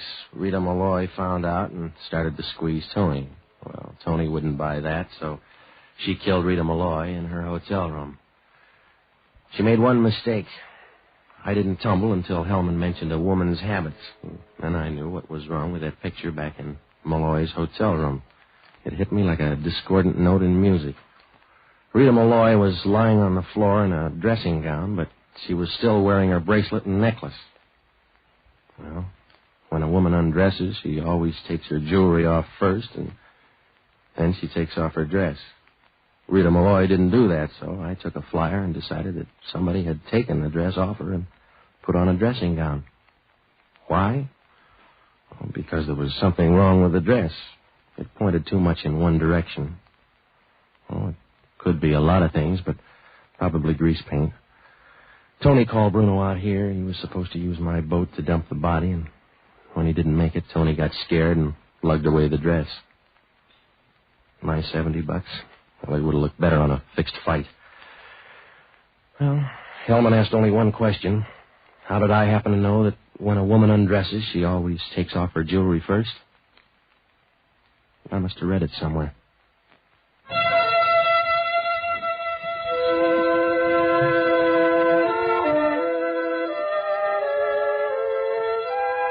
The Armed Forces Radio Service has just brought you Pat Novak for Hire, starring Jack Webb. Pat Novak is produced by William P. Russo. Jocko Madigan is played by Tudor Owen. Inspector Hellman is played by Raymond Burr. Music was composed and conducted by Basil Adler. Be with us again next week when over most of these same stations we'll bring you Pat Novak for Hire.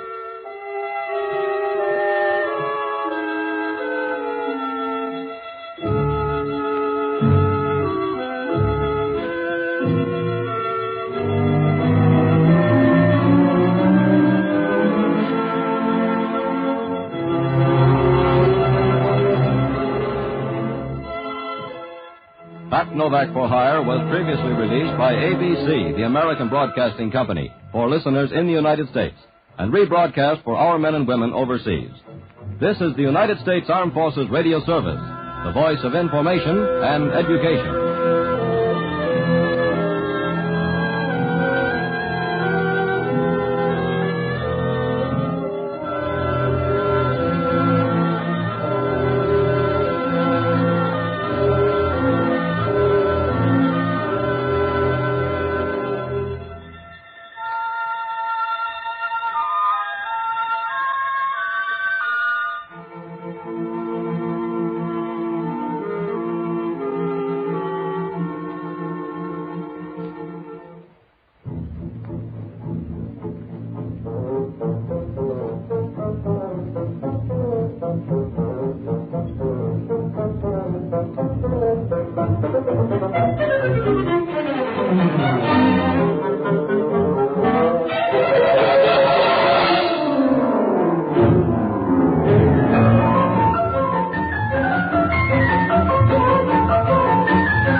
story you are about to hear is true. The names have been changed to protect the innocent. Fatima Cigarettes, best of all king-size cigarettes, brings you Dragnet on both radio and television.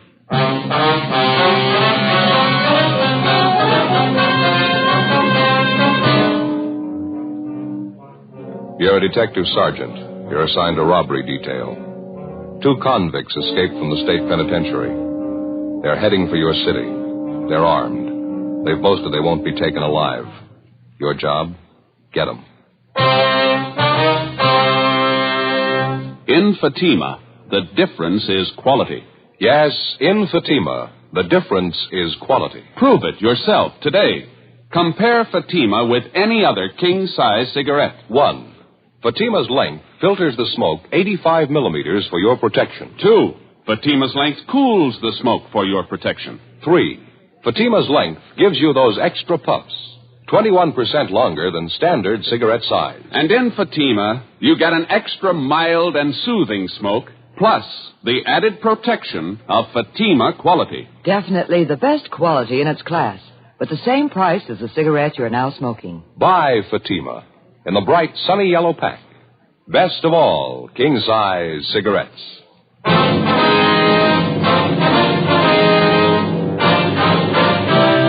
Dragnet, the documented drama of an actual crime. For the next 30 minutes, in cooperation with the Los Angeles Police Department, you will travel step by step on the side of the law through an actual case transcribed from official police files. From beginning to end, from crime to punishment, Dragnet is the story of your police force in action. It was Wednesday, October 6th. It was cloudy in Los Angeles. We were working the day watch out of robbery detail. My partner's Ed Jacobs. The boss is Captain Didion. My name's Friday. We were on the way out from the office, and it was 2:40 p.m. when we got to Kesterson Boulevard. Number 1256. Sounds like she's having a party, huh? Yeah, try it again, huh? Maybe they can't hear it inside. Mm-hmm. Yes? Police officers, ma'am. You Ruth Thompson? Yes, that's right. What is it? Well, my name's Friday. This is my partner, Sergeant Jacobs, Central Robbery. We'd like to talk to you a few minutes if we could. Well, I have a party going on right now. A few of my friends are over. What'd you want, Sergeant? About an Andy Powell, Miss Thompson. I understand you know him. I did know him, yes. I haven't seen him for a long time, 3 or 4 years anyway. Mind if we ask a few questions about him? It won't take long. All right. Come in, please. Thank you. We're sorry to disturb you, ma'am. It's pretty important or we wouldn't hold you up here. It's all right. Down the hall here. All right. We can talk in the kitchen if you don't mind. It's my girlfriend's birthday today, so it'd be nice to have a little party for her. Oh, I see. Chair there, if you like. Oh, here, let me wipe it off. You spilled a drink on it. It's probably Danny who spilled the drink. Suppose you know about Andy Powell, Miss Thompson, what happened this morning? What's that? About Andy Powell. You heard what happened this morning? Just what I read in the morning paper. They said he broke out of San Quentin, another man with him. It's true, then? He did break out? Yes, ma'am. That's the information we have. There's an all-points bulletin out on him. Well, I don't want to get involved in it. It's none of my business. Andy doesn't mean anything to me. Well, at the time he was sent up, you were engaged to Powell. Is that right? Yes, but that was before he got into trouble, before he went to San Quentin. I saw him after the trial. I told him how I felt about it. I told him it wasn't any use. You mean you called it off, that is? There wasn't much else to do. It was robbery, 5 years to life. It wasn't the first time either. Andy knew it'd be a long time, so did I. Really, I had to tell him. I had to call it off. We understand you were on Powell's correspondence list while he was up at Quentin. You wrote to him, did you? Yes, the first couple of months. We haven't written lately, though. There wasn't any point to it, no point at all. Well, when was the last time you heard from Powell, Miss Thompson? The last time you wrote to him? Oh, 8 or 10 months. At least that. As I say, there wasn't much sense in going on. Andy knew he was in there for a long time. He couldn't expect me to wait all that time. Matter of fact, he said he didn't expect it. He told me that. You've been up to visit Powell recently, Miss Thompson? No, I haven't. Well, then you haven't seen him since he went up to Quentin. You'll swear to that? Why do I have to swear to it? I already told you. Andy doesn't mean anything to me. It didn't make sense. It's all over. I'm not even a relative. Why do I have to swear to anything? You haven't seen Powell since he went up to Quentin, is that right? Miss Thompson, is that right? What if I saw him or if I didn't see him? What difference does it make? It's none of my business. Oh, did you see him, Miss Thompson? What difference does it make? I don't have anything to do with him. He doesn't mean anything to me. I told you. Did you see him? This morning. When?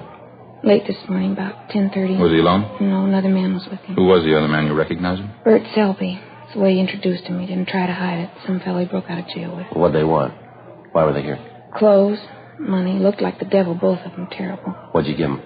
They asked for him. Not that silly. They didn't trust me any more than they trust you. Andy had a knife. I tried to tell him I didn't have any money. He didn't believe me. He came at me with that knife. I gave him the money. How much? About $17, $18, some loose change. They emptied my purse. They took it all. Anything else? Clothes, a couple of suits of my father's. He died last year. They took his gun, too. I never thought Andy'd be that way. It was terrible. What kind of a gun was it, Miss Thompson? Colt revolver, 38, I think. They took that and the clothes and the money. It was about 10:30 this morning. How come you didn't report that? You say you knew about the escape. You knew they were wanted, didn't you? Why should I? They warned me about it. They threatened me. Said they'd come back and get me if I told the police. Look, I don't want to get mixed up in this. I'm engaged to a nice fellow now. We want to get married. I don't want to get mixed up in this. Andy Powell's nothing to me. Did you watch the two men when they left the house here? You noticed if they drove off in the car? No, I didn't. I just shut the door and prayed I was rid of them. Took my money, food, my dad's clothes.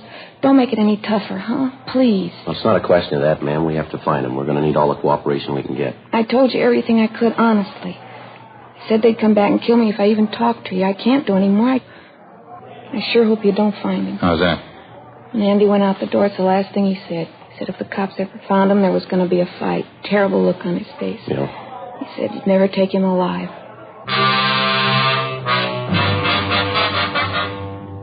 The APB had come in a few minutes before 8 o'clock that morning. It was from the warden's office, San Quentin. The two suspects had been assigned to an early morning work detail at the penitentiary, and they were first reported missing at the 7 a.m. count. Number one suspect was Andrew A. Powell, WMA, 29 years, 5'9", 175 pounds.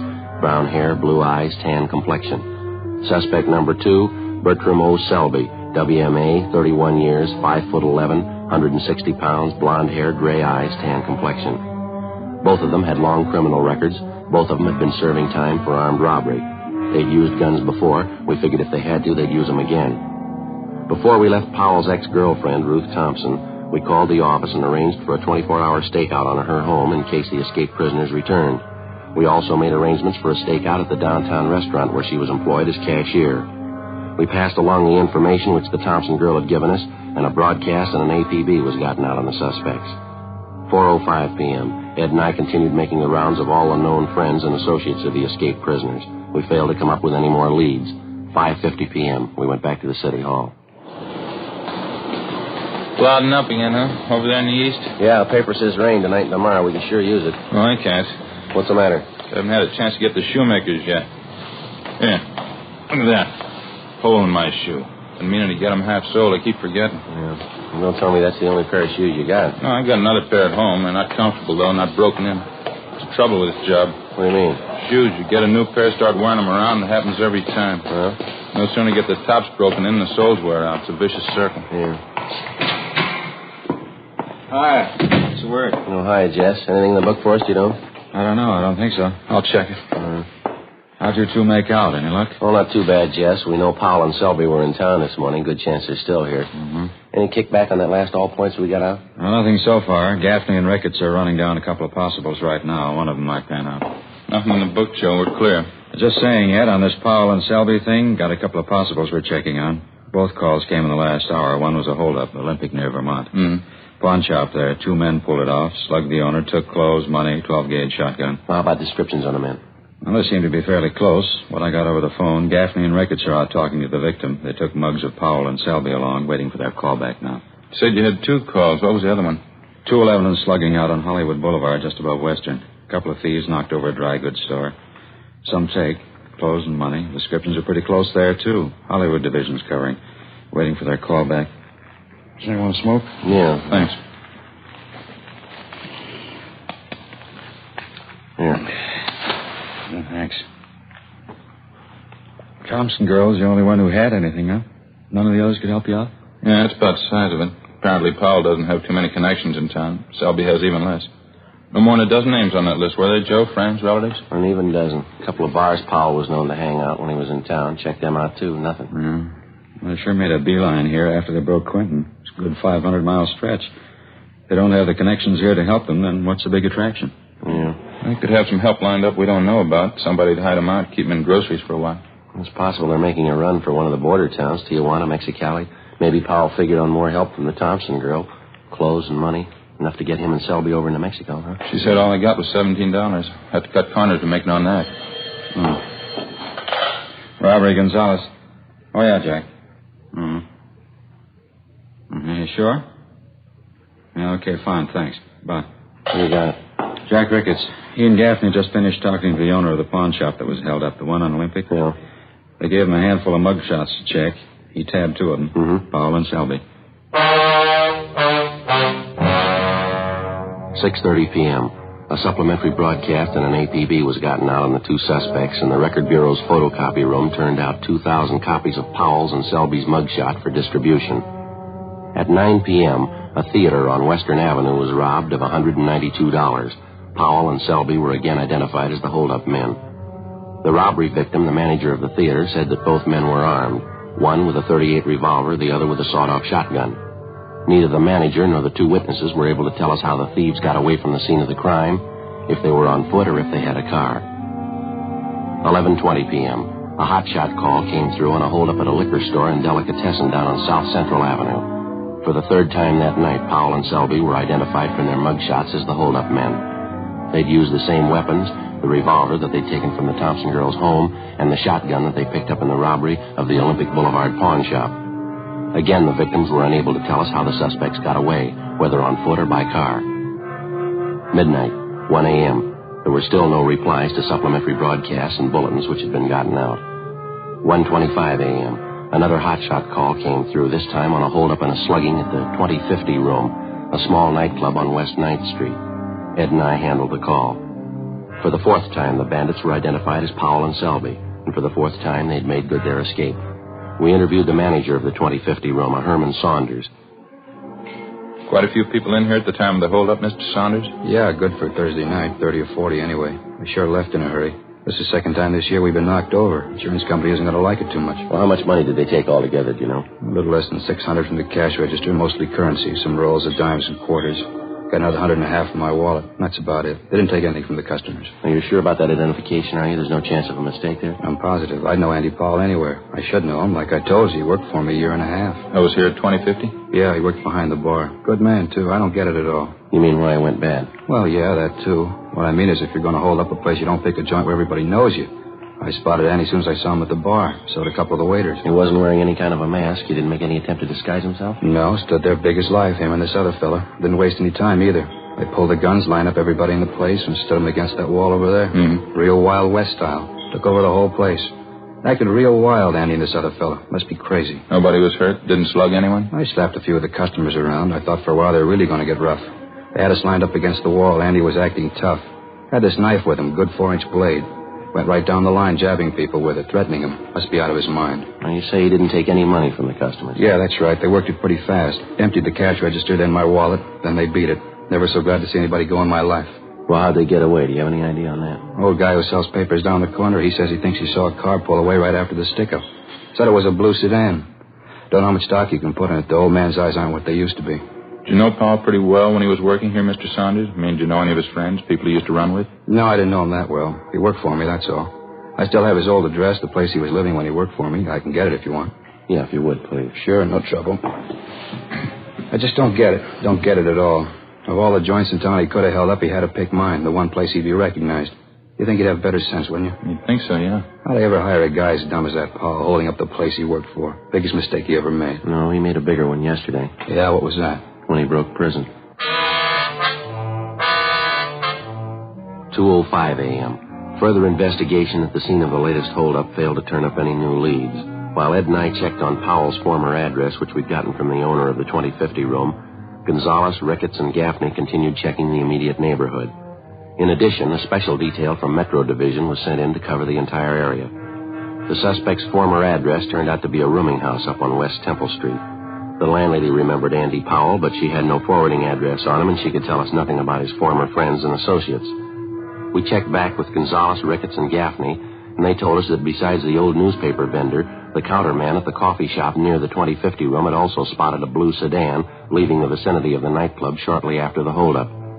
He was able to give them the make, the model, and a partial license number. A supplementary all points had been gotten out on it immediately, and the information relayed to DMV and auto theft detail. 3:10 a.m., Ed and I completed our assignment in the investigation and went back to the office to check for instructions from Captain Didion. Can't see how we'd be much use out on the street the way things stand now, can you? No, I don't. Everything's covered I can think of. Supplementary all points is out. Detail from Metro's working in the neighborhood. It's funny, isn't it? What's that? Well, this Andy Powell going back to that place he used to work and holding it up. That doesn't make any sense at all, does it? That's for sure. Must have known somebody was going to recognize him. Couldn't have been a coincidence. Well, there's only one way I can figure it. They don't care, either one of them. They got their money now, a car. They both got guns. They're out to go as far as they can. Mm-hmm. Oh, hi, Jess. Hi. You just get back in? Yeah. Hi, Joe. Hi. You as tired as you sound? Worse. Fair piece of news, though. Yeah, what's that? Powell and Selby, they just found their hideout. After 3 hours of canvassing the general downtown area, particularly in the vicinity of the last holdup, a team of men working with a special detail from Metropolitan Division interviewed a desk clerk in a small hotel on South Broadway who recognized the suspect's mugshots. The two of them had registered early the morning before under the names J.E. Dennis and Harold Thompson, both from Fresno, California. The hotel room was searched and 2 San Quentin inmate uniforms were found stuffed under the mattress of the bed. After the room was processed for fingerprints, there was no doubt that the recent occupants were Powell and Selby. The clerk had no idea when they were supposed to return. The hotel was staked out immediately, and the citywide search for the escaped prisoners went on. The following day, Thursday, October 7th, 11:30 a.m., still no sign of the suspects, no further reports or leads as to their whereabouts. The search went on. Ed and I signed back in at the office. 10 minutes later, a long-distance phone call came in for us. When was that, Mort? What's that? Yeah, close enough, right? We'll let you know, yeah. Bye. Mort Gear down San Diego. Yeah, what do you want? One of the traffic officers was checking a car about 8 o'clock this morning, 586 parking. Mm-hmm. Blue sedan, fits close to the description of the escape car. Well, it's a pretty common model, isn't it? Did you see anything else? Traffic man checked the inside of the car, glove compartment, found half a dozen rolls of dimes and quarters, same name stamped on all of them. Yeah. 2050 room.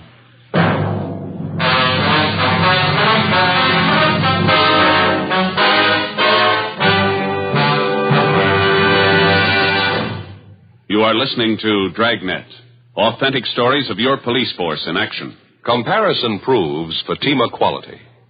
Prove Fatima quality yourself today. Compare Fatima with any other king-size cigarette. 1. Fatima's length filters the smoke 85 millimeters for your protection. 2. Fatima's length cools the smoke for your protection. 3. Fatima's length gives you those extra puffs, 21% longer than standard cigarette size. And in Fatima, you get an extra mild and soothing smoke, plus the added protection of Fatima quality. Friends, to show our confidence in Fatima, we make this money-back guarantee. Buy a pack of Fatimas.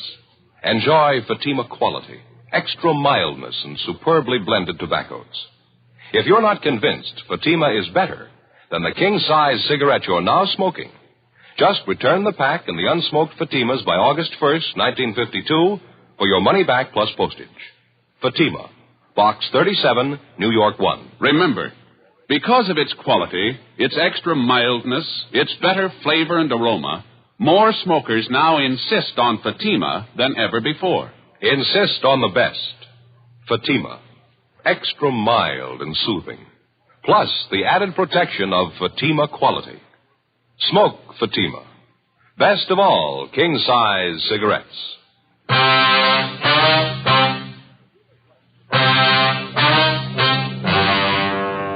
October 7th, Thursday, 1 p.m. After we got the report from Lieutenant Mort Gear that the escape car, along with a few dollars of the stolen money, had been located in San Diego that morning, Ed and I had a meeting with Captain Didion. It was beginning to look like our first hunch was right. Powell and Selby's 24-hour campaign of holdups in the Los Angeles area had netted them a fresh change of clothes and more than enough money to live on for a while. With the locating of the escape car in San Diego, it looked like the suspects were apparently taking the next logical step, a fast move over the international border into Mexico, a distance of less than 20 miles from San Diego. Probably they figured once over the line they had a good chance of losing themselves. 1:40 p.m. On Captain Didion's orders, Jess Gonzalez, Ed, and I got in the car and headed south for San Diego with a supply of mugshots of the escaped prisoners. We got there a few minutes after 4 p.m. We went directly to the San Diego PD, where we contacted Sergeant Tony McGuire, robbery detail. Tough week, huh? Hear they've been driving you crazy up there. Just about, Tony. 4 robberies in 24 hours, giving us a run. How about Mort Gear? You around? Yeah, he just went down the hall, Jess. Ought to be back in a minute. Hey, why don't you fellas sit down? Yeah, Thanks very much. Well, what's the latest, Tony? Anything since you picked up that blue sedan? No, not much. Got the car in the impound, had it dusted for prints. We made them all right, both sets, Powell and Selby. No sign of them around town? No, I got it pretty well covered, too. Not a trace. We're in a good spot to make it over into Mexico. Hate to disappoint you. What do you mean? We think they already made it. At 6 o'clock that night, Gonzalez, Ed, and I, together with Lieutenant Gear, Tony McGuire, and Sergeants Gayton and Schultz, drove south from San Diego to the international line. We left mug shots of Powell and Selby with the immigration officers at the entry gate. Then we drove into the town of Tijuana, contacted the local commandant of police, and he promised us full cooperation. He assigned a special detail of his men to work with us in covering the town. At 8 p.m., the block-by-block canvass of the city began. Every back alley, every bar, every restaurant, every hotel, they were all checked. The tourist attractions, the souvenir stands, the nightclubs, the highlight pavilion. We went straight through on it, 8 o'clock that night until 5 o'clock the next morning. All it got us was sore feet and a mediocre lead from a native taxi driver. After being shown the mug shots, he told one of the Mexican officers in the detail that about noon that day, he'd picked up 2 Americans resembling Powell and Selby and driven them to the town of Tecate, another Mexican tourist spot about 25 miles to the east. 10:30 a.m., we drove over and checked with the police at Tecate, and they told us that 2 Americans had arrived in the town that morning. He invited Jess Gonzalez to go along with the 3 of his men to the hotel where the men were supposed to be staying. Ed and I waited in the office. Hi, Jess. What do you got? Not much. Went over to the hotel. The 2 men weren't there. Desk clerk says they told him they were driving out to a little village about a mile from here. Mm-hmm. Police commandant asked me to come back here and wait. Said he and his men would drive out to the village and check the men out. That seems a little funny, doesn't it? Well, he didn't invite me to come along. It's not a good idea to push him. I mean, after all, it's his jurisdiction. Yeah. We're supposed to wait here till they get back? Yeah. I'm right to him now. Si, policia? Yeah. Si. About half an hour, yes, sir. All right, gracias. Goodbye, see. The commandant, he and his men found the 2 Americans. Yeah? No go. They're not Powell and Selby. Half an hour later, the police commandant of Tecate returned to the station along with his men and the 2 American tourists in question. One look at them, and we knew we'd made the trip from Tijuana for nothing. Except for their build and the color of their hair, the 2 Americans bore little or no resemblance to Powell and Selby. 2:30 p.m., we headed back for Tijuana, and we checked in with Mort Gear and the rest of the men. While we'd been gone, they'd chased down half a dozen leads, but none of them had panned out. The rest of the afternoon, we covered the racetrack at Agua Caliente and distributed mugshots of the suspects to all track police officers. The mutual windows were covered and also the foreign book. No luck. The 6 of us took time out for a bite of supper, and we talked it over. Logically, the next place in line to cover was either the fishing town of Ensenada on the coast or the city of Mexicali further inland. We decided to try Ensenada first. 7:30 that night, we checked in at the Ensenada police station where we met with the local sub-commandant, Pedro Martinez. Like the other commandants in Tijuana and Tecate, he offered full cooperation and gave us a special detail of men to aid in the search. We gave him a supply of mugshots of the 2 convicts to distribute among his men. Here you are, sir. These are pictures of one of them, Andrew Powell. This one here is the other man, Bert Selby. All right, thank you. Juan? Sí. ¿Qué es? These pictures, Juan. Criminals. They're for distribution to the men, 1 each. Sí. ¿Estos son los hombres? Sí, ¿por qué? Un momento. Sí. Excuse me, officers. Yeah, sorry. Go ahead. ¿Qué pasa? Joe, what is it? It's got me, I don't know. See the look on his face when the chief showed him the mugshots? Yeah, he's got something on his mind. Let's wait a minute. Officers, I hope you will excuse me. Yes, sir. Anything wrong? My assistant, Teniente San Felipe. He says he knows the pictures of these men. Oh, how's that? He says he saw these men this morning here in Ensenada. Yeah, he's sure about that, is he? Yes, sir. He says he's sure. He says the 2 men were here last night, right here in the station. You mean your men booked them in? They committed some kind of crime? Oh, no, sir. They came in to report a crime. 8:20 p.m. On further questioning, the assistant to the Ensenada commandant of police told us that the night before, 2 men answering Powell and Selby's description had come in to file a complaint at the central police station. They charged that they'd had their pockets picked at a local bar while they were under the influence of alcohol. The 2 complainants, who matched Powell's and Selby's descriptions perfectly, signed themselves J.E. Dennis and Harold Thompson, both from Fresno, California, the same names and addresses that had been used by the occupants of the Southside Los Angeles hotel room where the discarded prison uniforms had been found a day and a half before. After a brief talk with the police commandant, he dispatched a special detail to go out and pick up the 2 men registered as Dennis and Thompson at a motel near the south end of the city. At the Commandant's request, we remained at the office. 9 p.m., 9:30. The detail assigned to the job returned, but with only one of the suspects with him, Andrew Powell. While resisting arrest, the other suspect, identified as Selby, received a cut forehead and was being taken to a local clinic for treatment. The Commandant briefed us on what had happened. The rooms were searched, Officer Friday. Some money was found, also 2 guns, a revolver, a shotgun. Here they are. All right, thanks very much, sir. Paul, how about it? You ready to cop out? What are you talking about, cop out? What'd you guys come all the way down here for anyway? You can't touch us. What makes you think we can't? You can't, that's all. You know better. You can't arrest us down here. No jurisdiction. We didn't arrest you, Powell. The Mexican officers did. Okay, fine. Now, how do you expect to get us out of Mexico? Guess again, copper. You know you can't do it. You haven't got the right to. Maybe. You want to tell us where you have the loot? The money you took in those holdups? Why should I? Look, why don't you admit it? We got you beat. We got over the line. You can't touch us down here. I don't bet on that, mister. Commandant? Yes, sir? You want to tell him how it stands? I will see that the general in charge of the Northern District is notified in the morning of your case. He will see that you and your partner are deported. What are you trying to pull? You can't do that. You know it. It's illegal. So is robbery, Powell. Come off it. Doesn't make any difference. You can't touch us in Mexico. It's against the law. You can't touch us. A popular misconception, Mr. Powell. I'm afraid you have made a mistake. If you like, you can pass the word. How long would it be for us to receive the prisoners at the line, sir? I don't know. A long time, I think. Maybe as long as 1 o'clock tomorrow. You know you can't do this. You'll never get away with it. I know a lawyer in Tijuana. I'll get him to straighten it out. You understand, Sergeant, we can't hand these men over to you now. But if you will be at the international border at 1 o'clock tomorrow, I'm sure they'll be crossing over. You can't do this. It's illegal. You know you can't. We're going to try. Wasting your time? Why don't you admit it? You can't arrest us. We got over the line. We got you beat. You can't arrest us, and you know it. You know that, don't you? There's only one thing I know for sure, Powell. Yeah? San Quentin. You got out, and you're going back.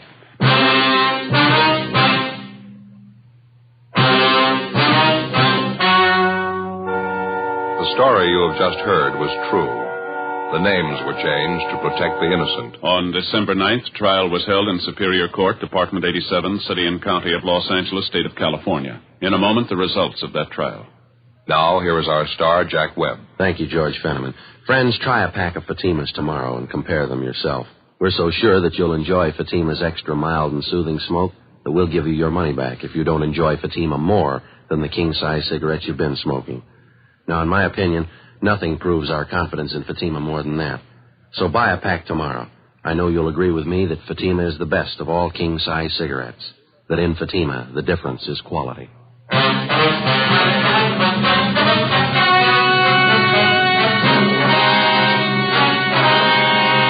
Andrew Powell and Bertram Selby were deported from Mexico as undesirable aliens and turned over to U.S. authorities at the international border. They were immediately arrested by police officers on the American side and returned to Los Angeles for trial. They pled guilty to 4 counts of first-degree robbery and received sentences as prescribed by law. First-degree robbery is punishable by a prison term of from 5 years to life. After being returned to San Quentin, Powell and Selby were filed on, tried, and convicted of escape. Both of them are now serving life terms in Folsom State Penitentiary, Represa, California. For their cooperation in preparing tonight's broadcast, Dragnet wishes to thank Chief of Police Adam E. Jansen and the San Diego Police Department.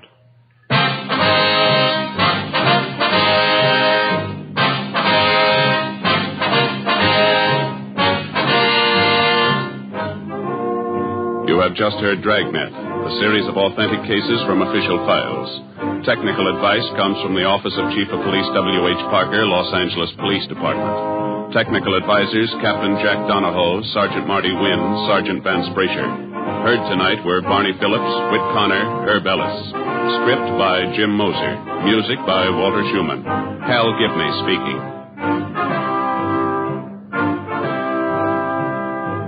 Fatima Cigarettes, best of all king-size cigarettes, has brought you Dragnet, transcribed from Los Angeles. Now it's Counter Spy on NBC.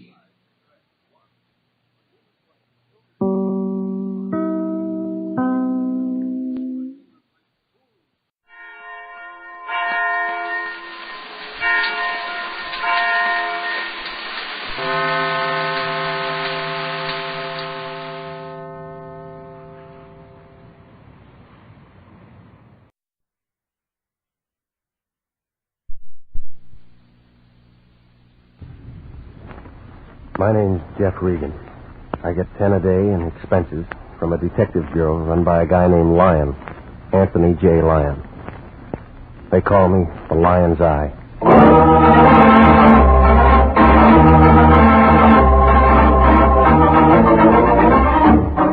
With Jack Webb starred as Jeff Regan, Investigator, stand by for trouble, suspense, and adventure in tonight's story of the man who liked the mountains.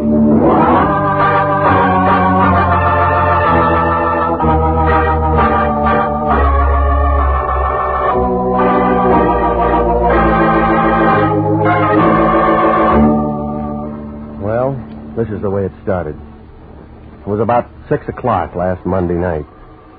I was home cooling myself off when the phone began jumping around on top of the desk. Jeff? Mm-hmm. This is Melody. Mr. Lyon calling. I'm out. You can't find me. That's no attitude. Here he is. Hey, Melody. Regan, I got a job for you to do. You can tell me all about it tomorrow morning. So long. Now, wait a minute. It's got to be taken care of now, tonight. Look, I worked hard all day. I'm tired. I told Get you somebody to be else. there in 15 minutes. Now, take this down. Officer Taft building right by your place. He's an attorney. Name of Collins Knight. Collins Knight. What rock did you look under for him? Now, don't be smart just because the guy serves little time once. And gets himself disbarred and re-entered and tied up with every piece of gambling from here to Reno. I'm not interested in who they are, what they've done, as long as they can pay the bills. Collins Knight is just the baby who can do it. So hop over there and find out what's what. And call me if you run into any trouble.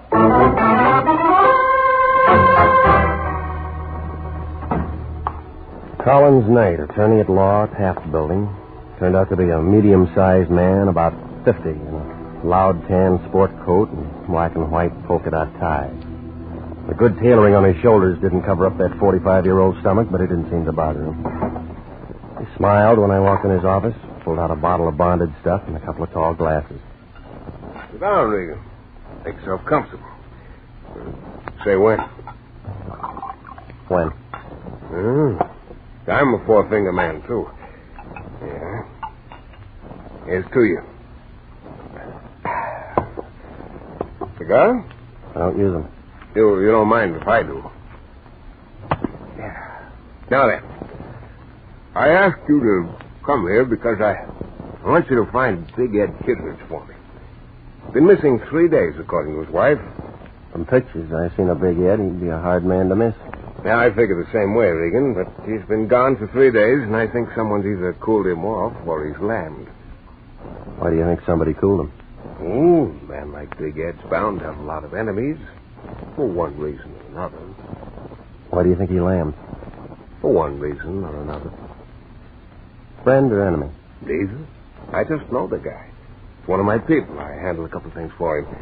His wife is worried about him. I didn't know people like Big Ed had wives. Well, they do. At least Ed does, and a darn cute little girl she is. Inez. Yes, very pretty little girl. Tell me about him. He's gone. What about his wife? Where'd he meet her? When'd he marry her? I gotta have something. I don't know. Well, I'll have to see her. Okay, see her. You don't much care whether I find Big Ed or not, do you? Nope. Thanks for the drink. You don't like me, do you, Regan? No. Well, most people don't. So long, Shamus. Keep in touch.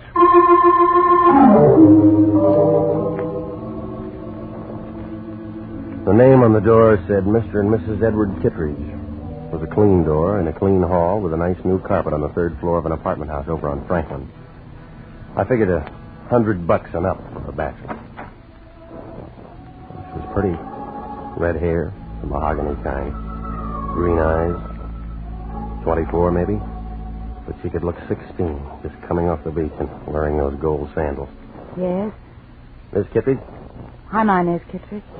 My name's Regan. I'm a private detective. Collins Knight hired me. He said your husband's missing. Oh, come in, Mr. Regan. I told him I'd want to talk to you. Okay if I sit down? Oh, of course. I'm sorry, Mr. Regan. Can you tell me anything about him? His friends? Business? You ever heard of Big Ed Kittredge? Oh, yeah. He's been around. Makes the papers now and then. You know what kind of friends he might have. What about his business? I love Mr. Regan. I was hopping cars in Glendale a few years ago. The movie contract they brought me out from Iowa to keep wasn't anything more than a lot of talk. And I had to eat. One day, a big man came in. I waited on him. Big Ed. Yeah. After that, he kept coming in. I began going out with him. When he asked me to marry him, I married him.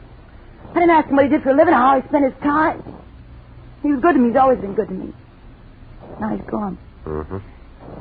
He's never been gone more than 5 hours since we were married. He gave me everything, done everything for me. And you don't ask questions. And I don't ask questions. But there's one thing. Yeah? Yeah, our partner here, the man named Axman, was here 2 nights ago. That was the night Ed left. He'd never come back. Axman. Yeah. Ed was in the kitchen. I was in the bedroom. I thought I heard him quarrel, and when I came out, Axman had his hat in his hand. He was leaving. Ed went with him. Mm-hmm. That it? Well, yeah, that's it. I ain't seen him since then. Think anything's happened to him?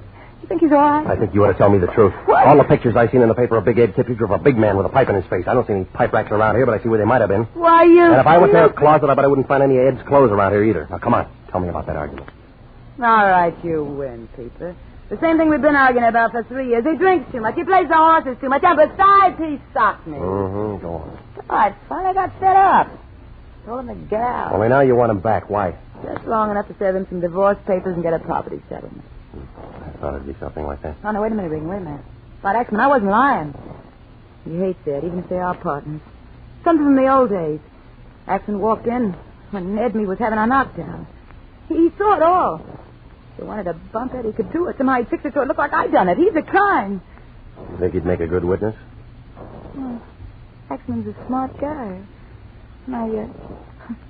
Just the doorman and the clerk downstairs, they heard Ed and me arguing. We get kind of loud. I might have said something about killing Ed. Sure make me look sick if Ed turned up dead somewhere. Yeah, it would. You gonna help me? I'm already hired, lady. Thanks, Peter, thanks. Sorry I put on that ad. You were pretty good. Wrong process, though. I'd try that studio again if I were you. Yeah? They're a bunch of slobs. They wouldn't give no gal a break. Maybe you're right. It ain't bad for a peeper. When this is all over, let's you and me have a drink somewhere or something, huh? Yeah, something. I'd like to meet a nice guy. A real nice guy, just once. Just once.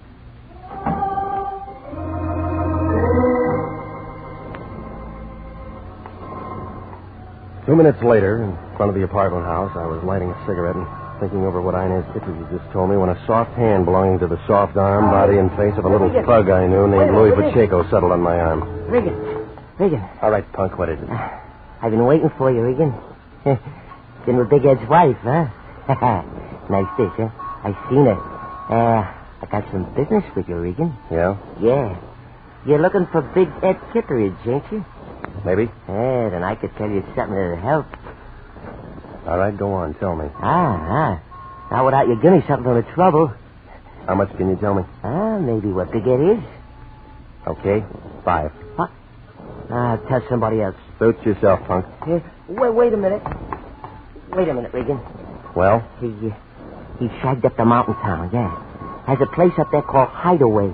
And not many people know about it, not even his wife. Yeah. He went up with a guy named Axman 3 days ago. He's got some slot machines and stuff like that up around there.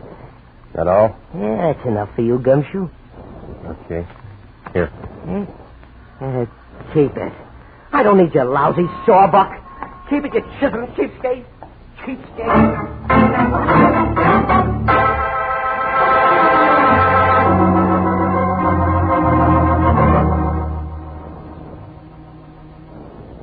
I don't care what kind of people are involved. I told you that before, and I'm telling you again. If they play rough, let them do it, just so we get paid. All right, fatso. Then get yourself somebody else to take over. I quit. No. Just a minute, Regan. Just a minute. Let's not fly off the handle about this thing. Not be hasty. They're a bunch of bums, and you know it. Well, now perhaps I was a bit indiscreet accepting a client like Collins Knight with his reputation and all that. And it isn't only him. It's the man I'm supposed to find and his friend Axman and anybody else who knows him. Now, Jeffrey, I'm sure that a man of your talents could locate Ed Kittredge without any trouble. After all, Jeffrey, you've dealt with people like this before and always handled it admirably. Very admirably. I don't like it. Knight hires me to find Big Ed Kittredge. Only he doesn't care whether I find him or not. Big Ed's wife only wants to find him so she can slap a court order on him, and both of them tell me that Big Ed might be dead. Well, now let's not jump at their conclusions, Jeffrey. I'll have to admit the whole thing looks fishy. Jeffrey, I want you to find Big Ed Kittredge as soon as you can. Look, I just told you that. I know, but the fact of the matter is, I have an agreement with Knight in writing. You have and what? You know what kind of a man he is. He's very tricky. He could close International if we don't stay on this case. If you don't stay on the case. Okay, you win. Mm-hmm. Thank you, Jeffrey. Thank you. Expenses? Of course. I'll drive up to Mountain Town. I might find Big Ed up there. Of course. Be careful, Jeffrey. Be careful and... Oh, don't give me that phony line about calling you. Now, Regan. Yeah? Call me if you run into any trouble.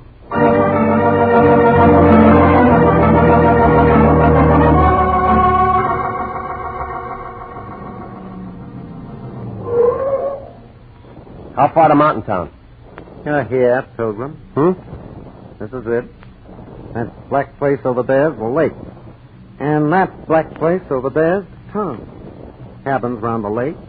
No one round the town. Fill her up? Yeah, fill her up. Where can I get some coffee? I've been driving half the night. 30 feet to your right and inside the door. Cheney will fix you up. We're open all night. Thanks. No trouble? No trouble at all? You better look at that oil. Glad to. Tires and water. Glad to. You can move it if you want to. I'll be in getting coffee. Don't worry. Don't get enough business at 1 in the morning to stay open. I'm going to talk to the boss about it someday. Hey.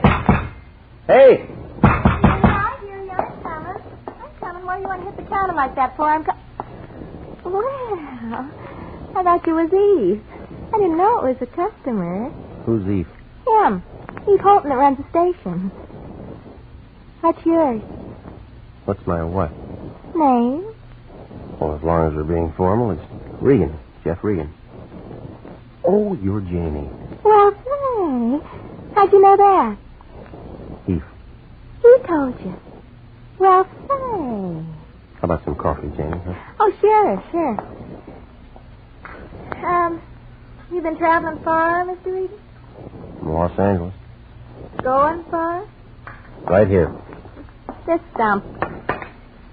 You don't tell me you're going to be here this summer. Little while. Well, say. I'm off in an hour. I got a little cabin on the other side of the lake. Well, that's nice. Do much fishing? Fishing? You're cute. Yes, I am. No, thanks. I'll take it black. Oh, what you going to do here? Look for a man. Yeah? Say, what man? You might be able to help me, Janie. A cottage called Hideaway. Man named Kittredge. Big Ed Kittredge, you a friend of his? Car's all ready, Pilgrim. Thanks. Cheney, don't you think you ought to go see how the fire's doing? What fire? Make one. All right, Eve, all right. Do you think as a girl takes a job slinging hair, she has to listen to a lot of balloons and maybe she's like you working the Janie's too friendly. I like friendly people. Keep the car here, will you? I'm looking for a Hideaway cottage, and I don't see any road going around the lake there. I guess I'll have to hoof it. Hideaway? East shore of the lake. About half a mile from here. You're right, there's no road. You'll have to walk. Thanks. Don't mention it, Pilgrim. Don't mention it.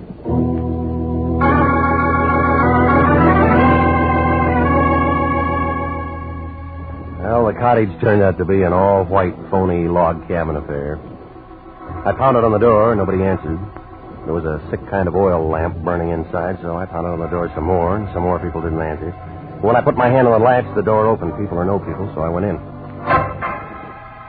Well, you can believe this or not, but somebody was there, right in front of the fireplace, only he was dead. And one whole side of his head was dark and shining. It was still warm. Nope, you're wrong. It wasn't Big Ed Kittredge. This was a man I'd never seen before in my life.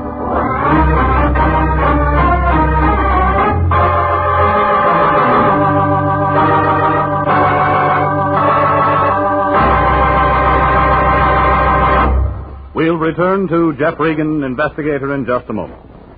An easy way to save for future security is by a payroll deduction of savings bonds. If you are not paid on a salary basis, you can purchase savings bonds at your nearest post office, bank, or Savings and Loan Association office. Now is the time to ask your employer to start deducting for savings bonds or to buy a bond on your own. If no other plan is feasible, your bank will deduct enough each month from your savings or checking account to buy a savings bond. For money in the future, buy United States savings bonds. You'll be glad you did. And now, back to the story of the man who liked the mountain and Jeff Regan, Investigator.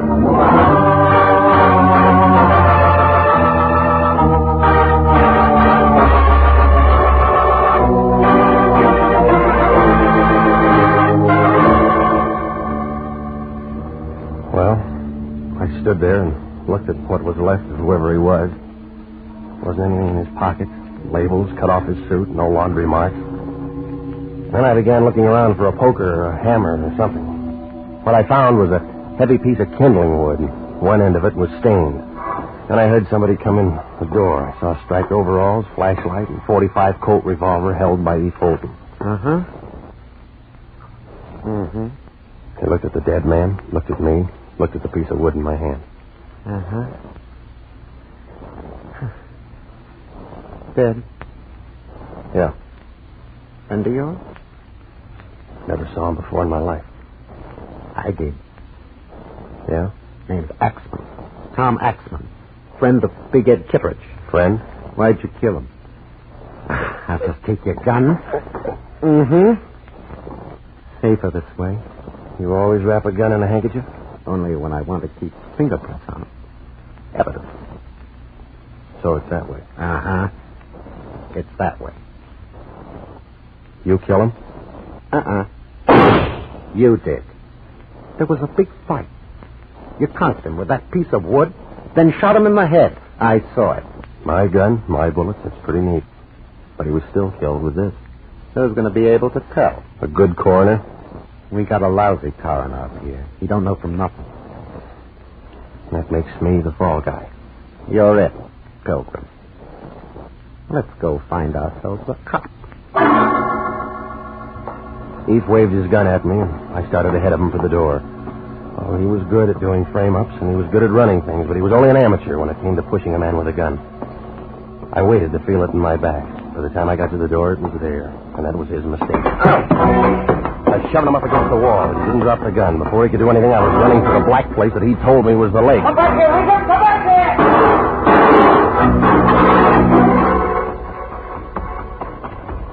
I ran till I was out of breath.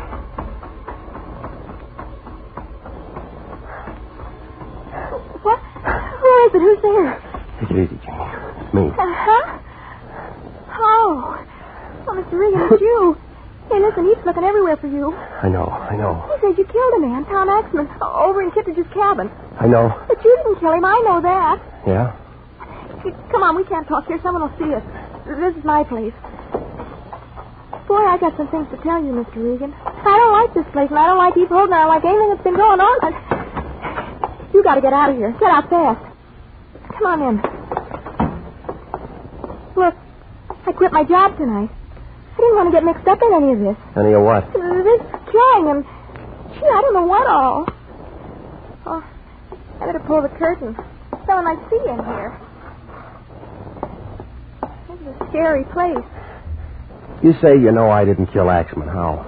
Well, I've been working in Mountain Town a couple of weeks now, and I've seen a lot of screwy things. Like what? Like Eve Holton. He works for Big Ed Kittredge. And Big Ed ain't no saint. Have you seen Big Ed? I mean, he drove up a couple of nights with that Tom Axman. I think Ed killed him. Yeah? They'd been drinking a lot, and they both talked kind of loud to Eve. And Big Ed and Axman went over to the cabin. I didn't think anything of it till they didn't show up for something to eat the next morning. Ain't nothing to eat in that cabin. That helps, Janie. Go on. Well, Eve's been going up around that mountain taking a look every day. For no reason at all. Yeah, sure he has. Only he isn't looking at the mountain. Scared. Look, mister, my jalopy's out and back from the filling station. Just take me with you. I'll tell everything I heard and seen, and we can let some cops figure out all that. Hey, what's that? It was a hand firing a gun at her. It figured to be my gun. I hit the oil lamp and went down on the floor. Then I heard somebody outside on the porch. I crawled in the dark till I found a wall and a window. It wouldn't open, so I took half of it with me.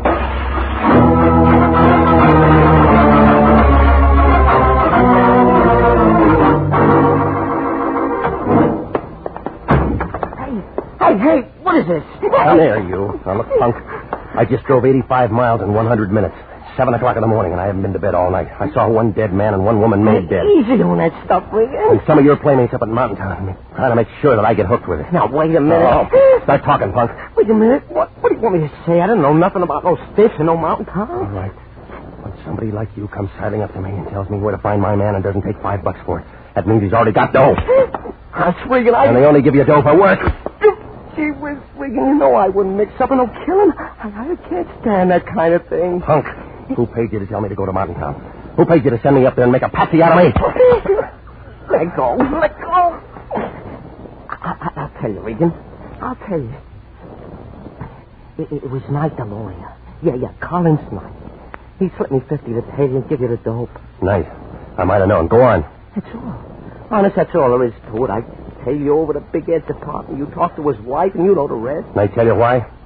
You know I never asked any question. I just do what I get paid for. Nobody ever let me in on something big. I didn't know it was no frame. Okay, punk. Listen, if Knight ever finds out I told you... Shut up. What are you going to do? Hi, Regan. Hard night, huh? He made me tell him. He made me tell him, Mr. Knight. Sure, Regan. Don't worry about it. I got up early, Regan. Kind of figured you'd be looking up the punk here. He phoned from Mountain Town, said you lammed out on him twice. You're a pretty tough boy, aren't you? Here, punk. Buy yourself something and forget you ever saw Regan, okay? Oh, sure, Mr. Knight, sure. Okay, Regan? Let's get going. Got a long drive ahead of us. I'll be able to drive it blindfolded someday. Someday. I'm still your patsy. Mm-hmm. I take you back there and we call the cops. Now, come on. Eve will be getting anxious.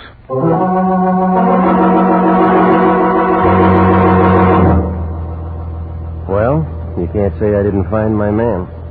Even if I did find him sitting in that same cabin with a couple of corpses on the floor. Big Ed Kittredge. He needed a shave. He was sitting there looking at Axman's body and Janie. I guess Eve had brought her over from her place. Eve was there, too, holding my gun against Big Ed's back. Was still wrapped in that handkerchief. Knight, I thought you'd never get here. Come on, let's get this over with. Now, don't be nervous, Eve. Ed, I want you to meet Jeff Regan. He killed you. Hiya, bro. You're the fall guy, huh? Tough luck. Where'd you find it? Where I said I'd find him, at the punks. Still using my gun to kill people? Not quite finished, Pilgrim. 2 down, 1 to go. Very easy to figure. I'm next, huh? Yeah. Sorry, Ed. It has to be business. Me and Eve will take over where you and Axman leave off. Hey, Bo, we're going to let him rub me out and pin all this on you, or we're going to do something about it? Take it easy, Ed. I think we ought to do something about it. Well, what you need from me? Big Ed was good. He stopped the first 2 slugs from Eve's gun and the first 2 out of Knight's.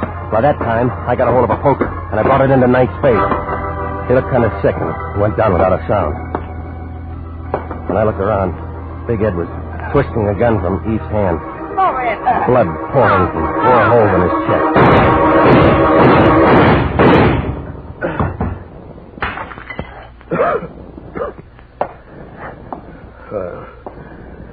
We ain't so easy at that, huh? Guess the frame won't work now. Where's your phone around here? I'll get you a doc.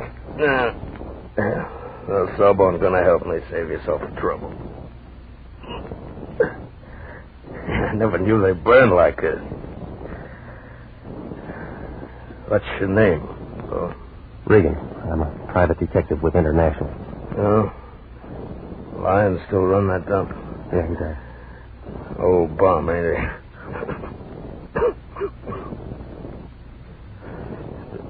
Night hire you to find me? Yeah. He's real tricky. Well, they ain't making a patsy out of you anyhow. Look, Regan, I done you a favor. Fix fix a deal for me, will you? Sure, Ed, sure. I got a wife named Inez. Met her. Pretty, huh? Look, tell her I wasn't so all right. I didn't really leave it. I just came up here to let her cool off. I kind of like the mountain. That's why I had a place. Sure, I'll tell her. Now, this is a bunk, ain't it? Regan. I'm here, Ed. You found me, huh? Yeah, I found you. Yeah, Lion's Eye. $2 says Lions won't give you no bonus for it.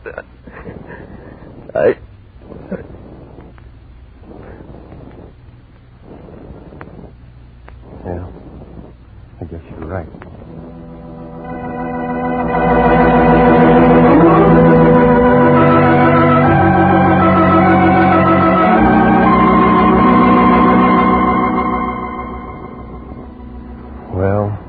I called the sheriff, who had a face like a boiled beet. He listened to the whole thing, and then we kind of pieced it out together. You see, the day I got there, Big Ed killed Axman. I guess they got into some kind of an argument, and Ed picked up a piece of kindling wood. About that time, Eve Holton showed up and saw what had happened, and he figured he had something. So he pulled a gun on Ed and stuck him in a cellar somewhere. Then he phoned Knight down in Los Angeles. It was a good chance for Knight and Eve to take over, so they figured to kill Ed and get a fall guy for both murders. That was me. Didn't come out quite that way. Eve had to kill Janie, too. All with my gun. You know the rest. Oh, Lion cashed Knight's check. He was happy. Hey, that sheriff up there's going to call you for the coroner's inquest this afternoon. Yeah, I know. Technical charge of manslaughter. Have that clear you in a couple of hours. Yeah. So, Bill, did he? Imagine that big crook. Hey, where you going? Remember, you got to be up in Mountain Town this afternoon. I'll be there. I got to go over and see Big Ed's wife first. He asked me to tell her something. Big Ed's wife? That's right. Forget it, Regan. She's glad he's dead, same as everybody else. I'm going over to see Big Ed's wife. Why do you want to go sticking your nose back into it? Because Ed was dying and he asked me to do it. Lots of guys ask for lots of screwy things when they're dying. They wouldn't bring him up unless they were sure they didn't have to stick around and see what had happened. Make sense? Makes sense. Where you going? Over to see Big Ed's wife.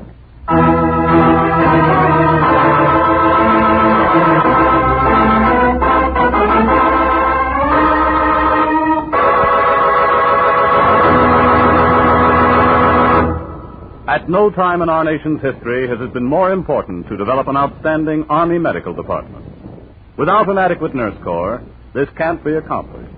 And nurses are still needed to fill the estimated requirements for 1948. If you are a graduate registered nurse over 21 and under 45, you're invited to apply for a commission in the Army Nurse Corps Reserve. If you are selected, you may choose either active duty or inactive status. Apply to the Adjutant General, Washington 25, D.C.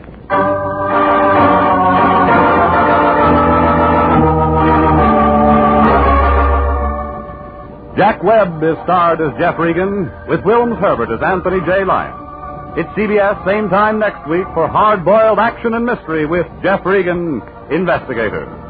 Also heard on tonight's program was Jeff Chandler, Betty Lou Gerson, Edgar Barrier, William Conrad, Sidney Miller, and Laurette Philbrand. Jeff Regan, Investigator is written by E. Jack Newman, produced and directed by Sterling Tracy, with original music by Dick Arant. If you like mystery, here Find That Clue with Mystery Master Ken Carlton quizzing the top mystery writers of Hollywood and a special guest this Monday night over most of these same CBS stations. Here Find That Clue Monday night 8:30 over most of these stations with Sirhan Day. This is CBS, the Columbia Broadcasting System.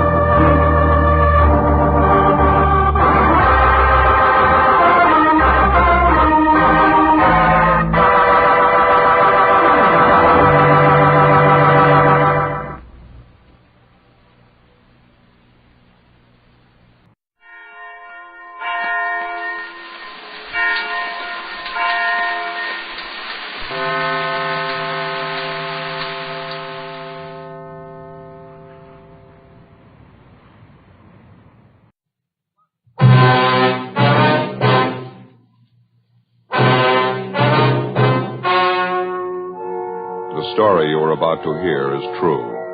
The names have been changed to protect the innocent. Fatima Cigarettes, best of all king-size cigarettes, brings you Dragnet on both radio and television.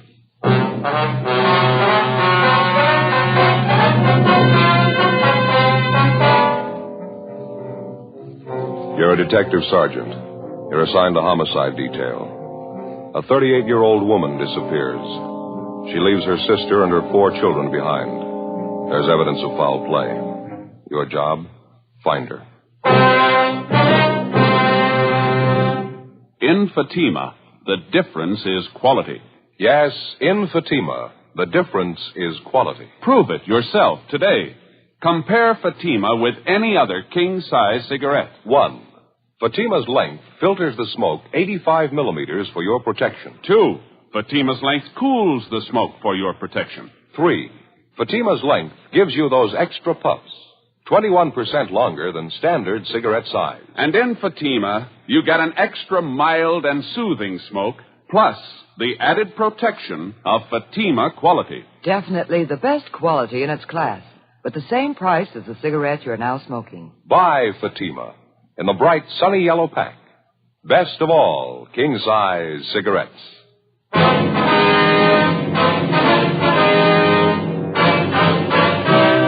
Dragnet, the documented drama of an actual crime. For the next 30 minutes, in cooperation with the Los Angeles Police Department, you will travel step by step on the side of the law through an actual case transcribed from official police files. From beginning to end, from crime to punishment, Dragnet is the story of your police force in action. It was Monday, June 3rd. It was overcast in Los Angeles. We were working the day watch out of homicide detail. My partner's Ed Jacobs. The boss is Thad Brown, chief of detectives. My name's Friday. I was on the way back from communications, and it was 8:15 a.m. when I got to room 42. Homicide. Joe, what's doing? Hi, Brian. You seen Ed? He went down the hall a minute, said he'd be right back. Oh, thank you. I don't see anything in the book. Nothing new, huh? Not much. Pretty slow. How's your mother, Joe? Heard she wasn't feeling too well. No, she's not, as a matter of fact. Doctor says it's anemia. It's going to take a little time to get over it, I guess. No, sorry to hear it. I got to do some checking down at the auto desk. If I get any calls, have them switch it down there, will you? Yeah, I sure will, Brian. Thanks. You betcha. Oh, excuse me, Ed. Pardon me, Tom.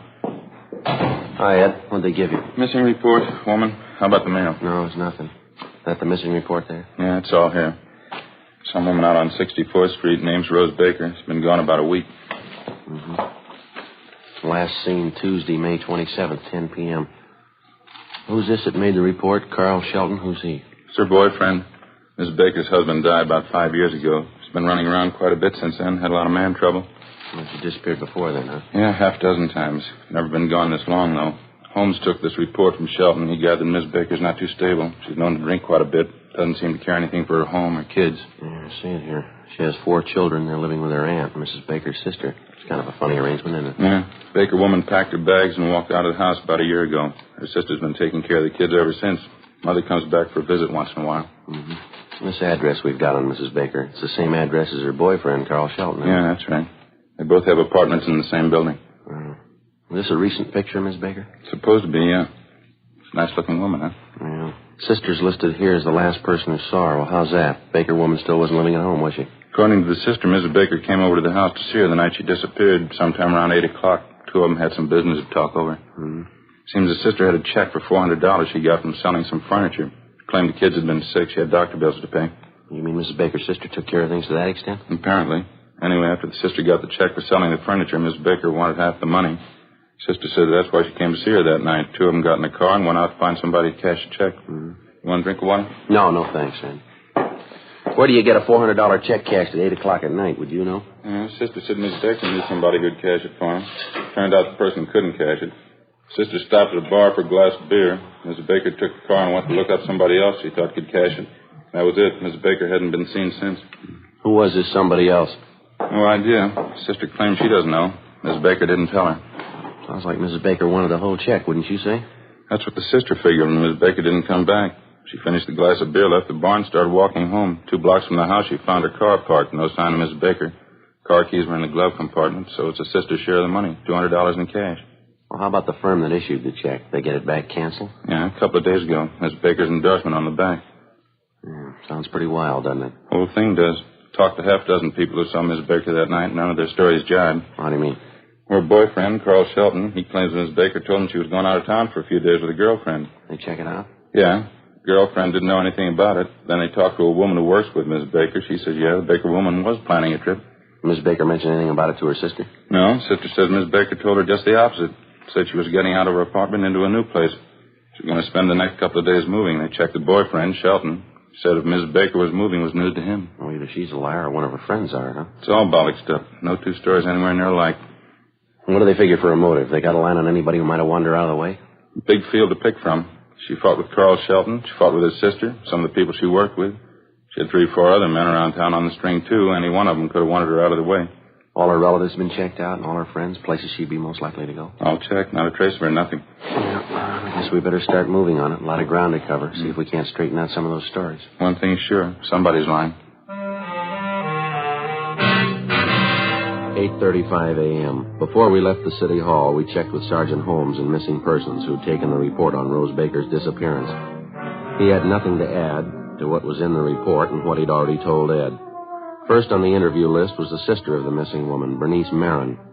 She was employed as a saleswoman for a grocery supply firm. We called at the home where Miss Marin lived with her 4 nieces and nephews, but there was no answer.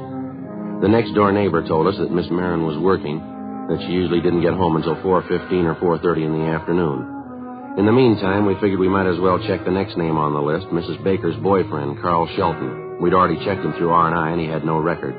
We drove out to his address, a 3-story apartment house on 64th Street. Shelton's apartment was on the main floor rear. He answered the door in his bathrobe and slippers.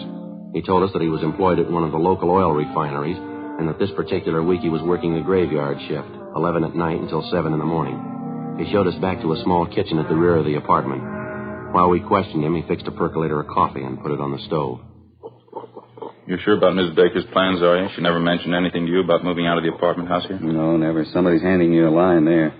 If Rosie was going to move, she'd tell me about it. Just a minute, I got to get that coffee. It looks about done. You fellas want some Java? Got a whole pot full here. No, thank you. How long did you say you've known Miss Baker? Oh, about a year and a half. We got along pretty good. Did right from the start.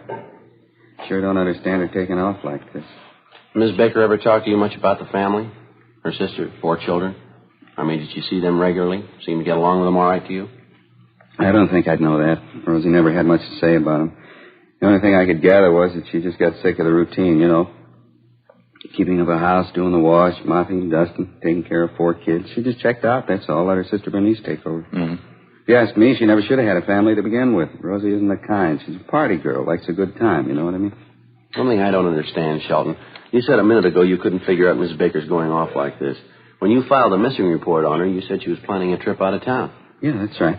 Well, isn't it possible she might have taken off without telling you? No, I don't think so. She'd have told me.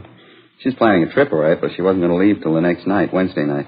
She's going to pick up this girlfriend of hers, Iris, and the 2 of them were going to take the bus down to Laguna for a couple of days. Well, it's our understanding this girlfriend, Iris, didn't know anything about the trip. Can you explain that? I don't know. I guess Rosie forgot to tell her. Can't figure these women sometimes. Maybe she was going to phone her Wednesday morning. She knew Iris could get away almost any time. And you think it's possible she might have gone down to Laguna by herself? No, that's not like Rosie. Besides, before I went in to report her missing, I called a couple of places down Laguna where Rosie usually stops at. They hadn't seen her. Possible she might have gone some other place? No, without telling me, no. Besides, she wouldn't go alone. I know that. Sheldon, we understand Mrs. Baker was friendly with 2 or 3 other men around town. You think it's possible she might have gone someplace with one of them? Sheldon? No, I can't buy that. If it was 8 months ago, I'd say maybe, but not now. Why not? Well, we had it out, that's all. It was all settled. She wouldn't do anything like that again. Pretty sure about that, are you? Yeah, positive. I don't get it at all. She wouldn't do that to me, taking off, just packing up and leaving. Rosie wouldn't do that to me. Well, she's got 4 children. Yeah. She did it to them. We questioned Carl Shelton for another half hour, but he failed to come up with anything in the way of a definite lead. 10:40 a.m. We drove to the home of the missing woman's girlfriend, an Iris Kirby. 2 things she was pretty definite about. She knew nothing about an out-of-town trip Mrs. Baker was supposed to have planned for the 2 of them. And secondly, she had no use for Carl Shelton. She told us that Shelton was her ex-boyfriend and that she had introduced him to Rose Baker and that shortly after that he dropped her. A few weeks later, Shelton began to keep steady company with Mrs. Baker. Outside of her personal grievance against Shelton, Iris Kirby had nothing to offer in the way of a lead to the whereabouts of her friend. 11:30 a.m., we got in the car and headed for the factory in the south end of town where Rose Baker was employed. We stopped off on the way for lunch, a bowl of soup and a sandwich. Ed had a cheeseburger and a piece of pie. Before we left, we checked the office to see if there were any calls. Nothing. The place where Mrs. Baker worked was on Santa Fe Avenue, a one-story building covering almost half a block. They manufactured men's work clothes, shirts, and overalls. We checked with the personnel office. We asked if Rose Baker had any friends that she worked with. We were told that there was a Mildred Dunn who was a fairly close friend of the Baker woman. Ed and I waited in the office while they sent down to the plant for Mildred Dunn. Ms. Dunn?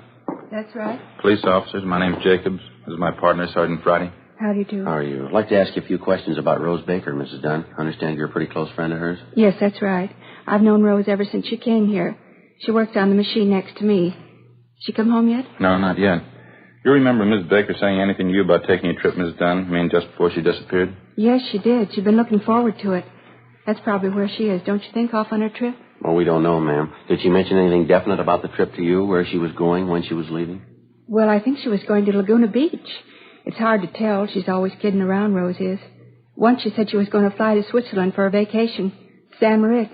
She's always kidding around like that. Oh, that's so? Like once when she had a date with Fred, she said she was going to the pump room in Chicago. You know, just being funny. I see. Who is this Fred, Mrs. Dunn? Fella in the shipping department, Fred Lyons. Nice fella. He and Mrs. Baker see much of each other? They used to, yes, quite a bit. I don't know if they were serious about each other. I thought they were till the last month or so. Maybe they had a tiff or something. Maybe Rose got tired of him. I don't know. But you do think the two of them were serious at one time? Oh, yes. It wasn't more than a month ago. Then all of a sudden they weren't sweet on each other. At least Rose wasn't about him. She told me that. Mm-hmm. Well, I guess we better check on him, Ed. Mm-hmm. Is this Fred Lyons working today? Do you know, ma'am? Oh, no. He quit last Tuesday. 1:15 p.m. We finished questioning Mildred Dunn, and we went back to the personnel office to get Fred Lyons' description and last known address. We checked out the address, but Lyons had moved out the previous Tuesday and left no forwarding address. We questioned the landlady, looked over his rooms, checked through the neighborhood, and talked to everybody he knew. We found nothing to indicate that Lyons had anything directly to do with Rose Baker's disappearance. But we did find out that he knew Mrs. Baker and that he thought quite a bit of her. We went back to the office, got out a broadcast and an APB on Lyons. Want to check the book, Joe, see if we got any late calls there? Yeah, sure. I'll get it. Right. Homicide, Jacobs. That's right. Mm-hmm. Are they sure? Where was that? All right, thank you. Got something. Yeah? Hollywood Division. Woman's purse found in the vacant lot out there. High school kid found it. A lot of identification inside. Yeah. Rose Baker. 3:15 p.m. The purse was brought downtown to the crime lab for detailed examination. Bryan and Barrett from Homicide went out to interview the boy who found the purse and to check the neighborhood where it was discovered. Meantime, Ed and I drove out to talk to the missing woman's sister, 36 years old, Bernice Marin. She and her sister's 4 children lived in a 5-room stucco house just off Exposition Boulevard. We got there shortly after Miss Marin returned home from her job.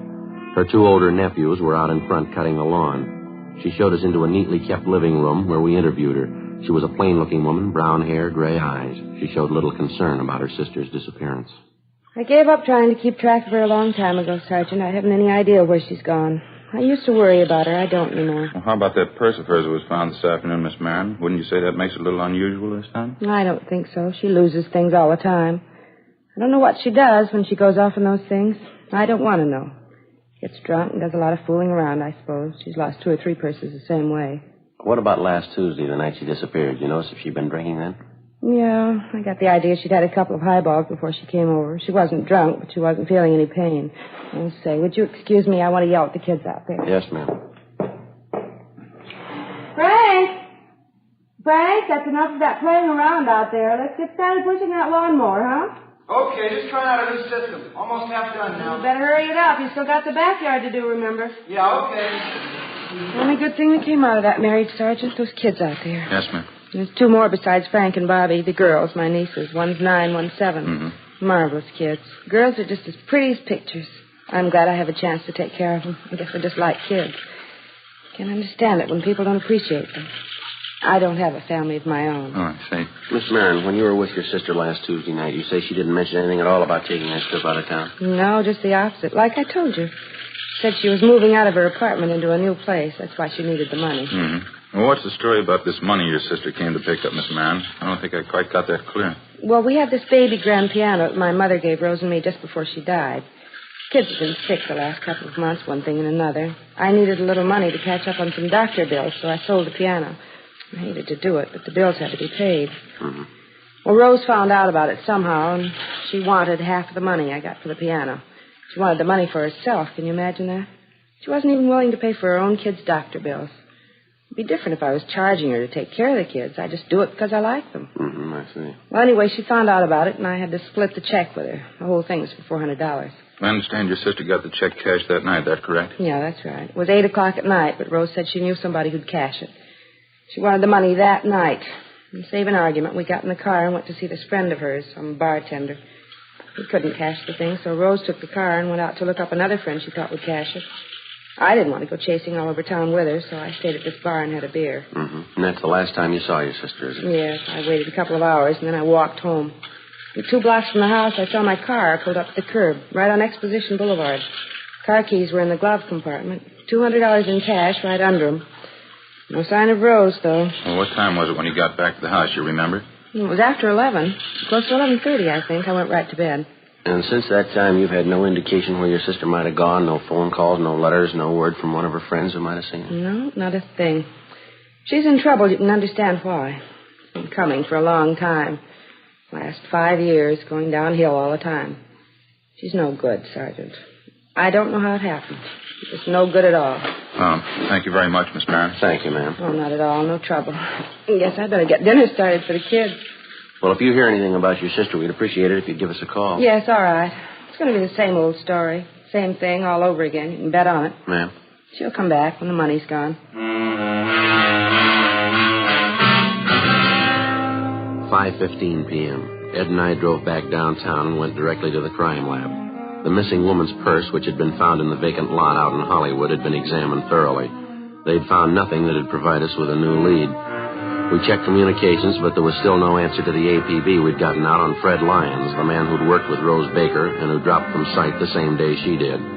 5:30 p.m. We got back to the squad room. Hi, Brian. You just get back? Yeah. You get the word? No, what's that? Mrs. Baker, they just found her body.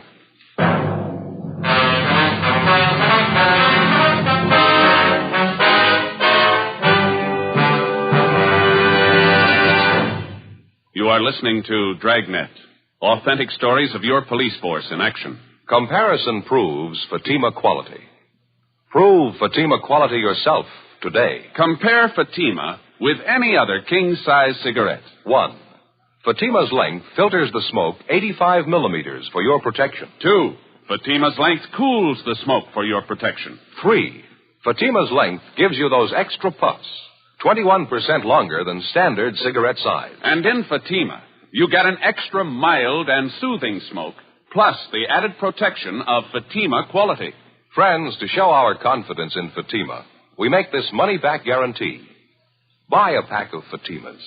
Enjoy Fatima quality, extra mildness, and superbly blended tobaccos.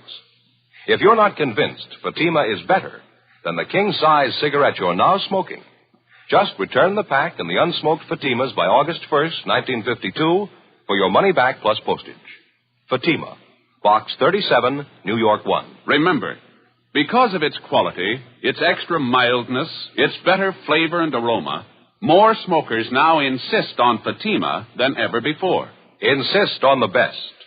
Fatima, extra mild and soothing, plus the added protection of Fatima quality. Smoke Fatima. Best of all, king-size cigarettes.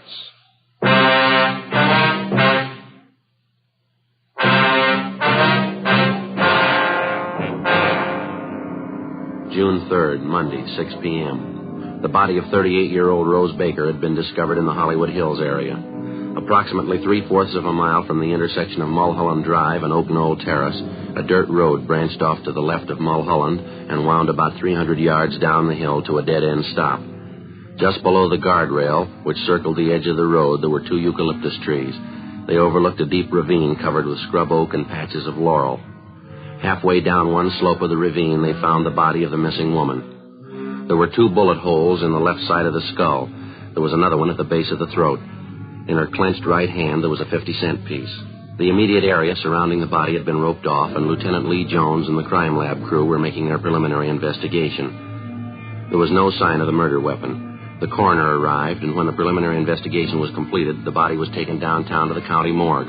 All clothing and personal effects were removed from the body and sent to the crime lab for detailed examination. Rose Baker's sister, Bernice Marin, was brought to the county morgue and identified the body.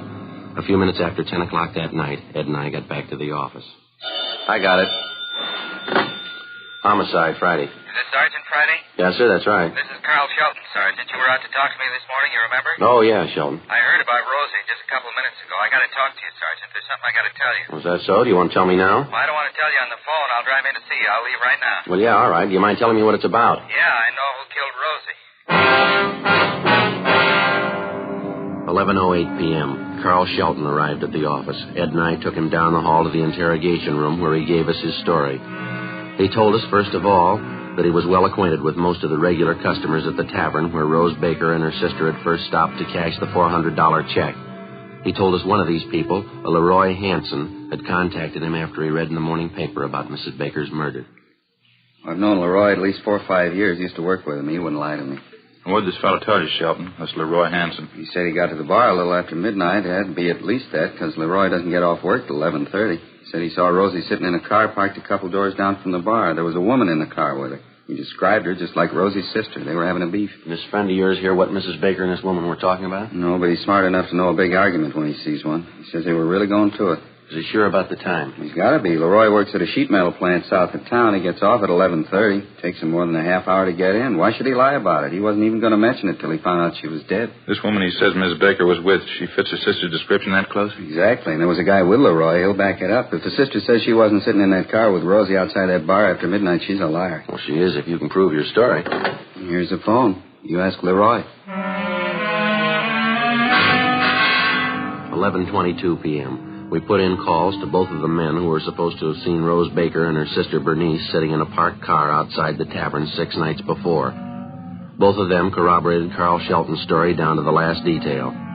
They were especially certain about the time. Bernice Marin told us that on the night her sister Rose disappeared, she hadn't seen her after 9:15 p.m., and that she had walked home and was in bed by 11:30.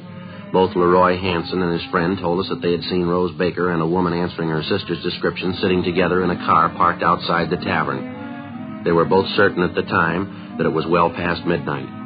We made a check on Leroy Hansen and his friend. As far as we were able to find out, there was no logical reason why they should lie about what they'd told us.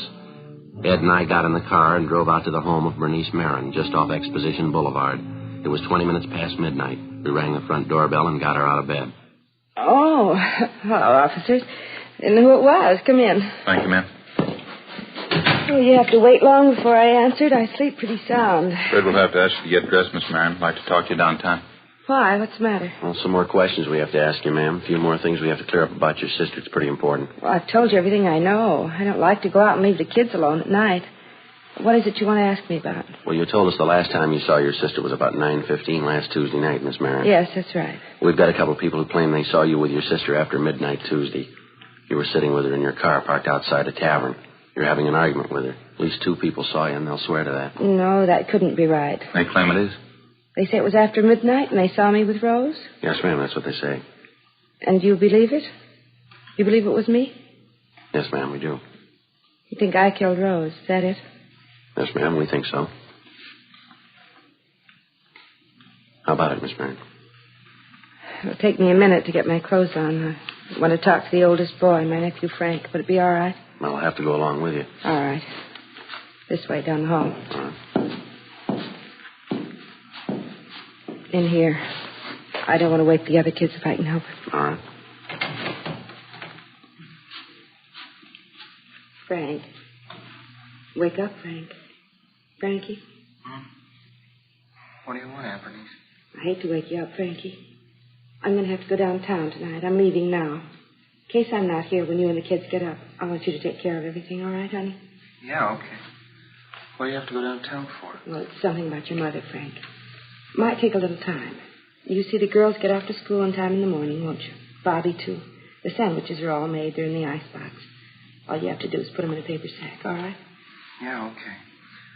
Why do you have to go now? Can't you wait until tomorrow? No, I'm afraid not, honey.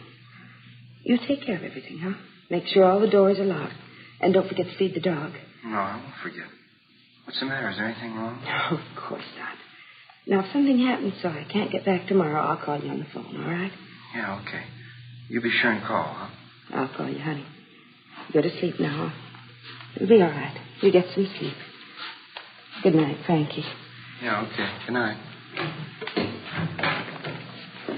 I'm sorry to keep you waiting. I had to tell Frank what to do. The kids wouldn't understand. I mean, if they woke up and didn't find me here. Yes, ma'am. What'd you do with the murder gun, Miss Marion? Out in the garage, I'll show you. I had her 4 kids to raise. It's not easy. You know what it costs to feed them, put clothes on their back? It's not the kids I minded. They're wonderful. I love every one of them. I'm glad to get the chance to raise them. Never married myself. Never had any of my own. Mm-hmm. Hasn't been easy at all, working all day, coming home and cooking for them, doing the wash, trying to keep the house clean. Rose never gave me a dime to pay a bill. For her own kids, too. She gave us nothing, and she tried to take everything, tried to bleed me for my last dollar. She cashed the check that night and said she was going to keep all the money. I couldn't stand anymore. We argued, and I killed her. Yeah, well, I'm sorry, ma'am. We'll have to go. Yes, all right. What'll I do, Sergeant? What'll I say? I advise you to tell the truth. You'll get a fair trial. I know that. It's not what I mean. What do you mean? Inside there, what am I going to say? How'll I explain it? Ma'am? The kids. How do you tell 4 kids you killed their mother?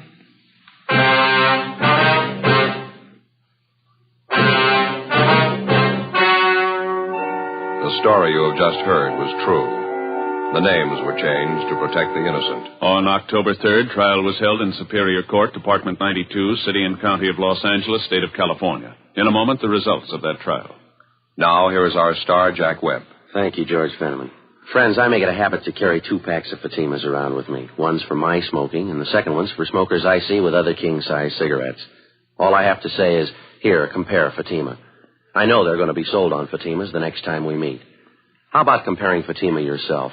You'll find Fatima's length filters the smoke 85 millimeters, cools the smoke, all for your protection. You get those extra puffs because Fatima is 21% longer than standard cigarette size. And Fatima gives you an extra mild and soothing smoke, plus the added protection of Fatima quality. Prove it today. Buy Fatima.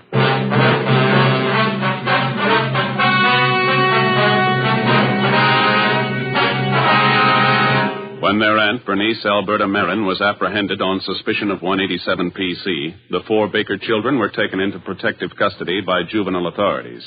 Bernice Marin was indicted for murder and entered a plea of self-defense. She claimed that at the time of the murder, her sister attacked her with a knife while they argued over the division of the $400 check. Bernice Marin was tried in Superior Court by a jury composed of 9 men and 3 women. She was found not guilty.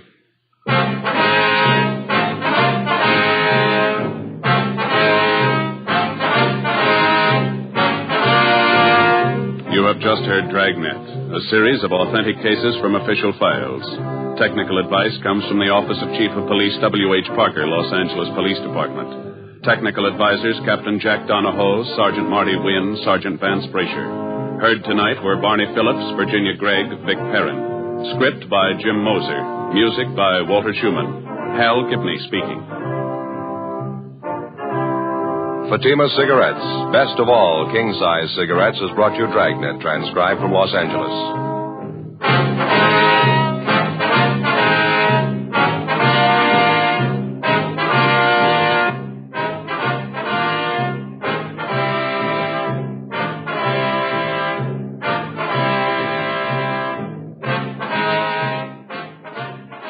Next, it's Counter Spy on NBC.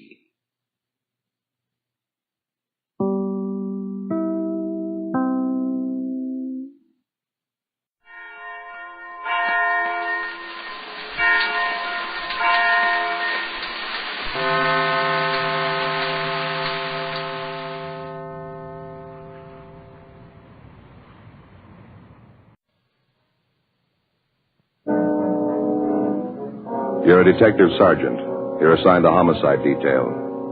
A man is shot down in the street of a residential neighborhood. He's critically wounded.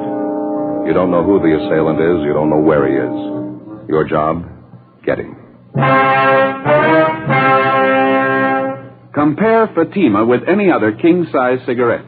Prove Fatima quality yourself. You'll find Fatima's length filters the smoke 85 millimeters for your protection. Fatima's length cools the smoke for your protection. You'll find Fatima's length gives you those extra puffs, 21% longer than standard cigarette size. And in Fatima, you get an extra mild and soothing smoke.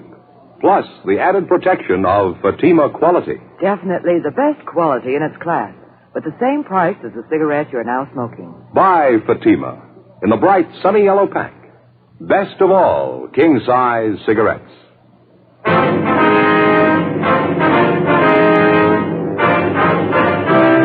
Dragnet, the documented drama of an actual crime.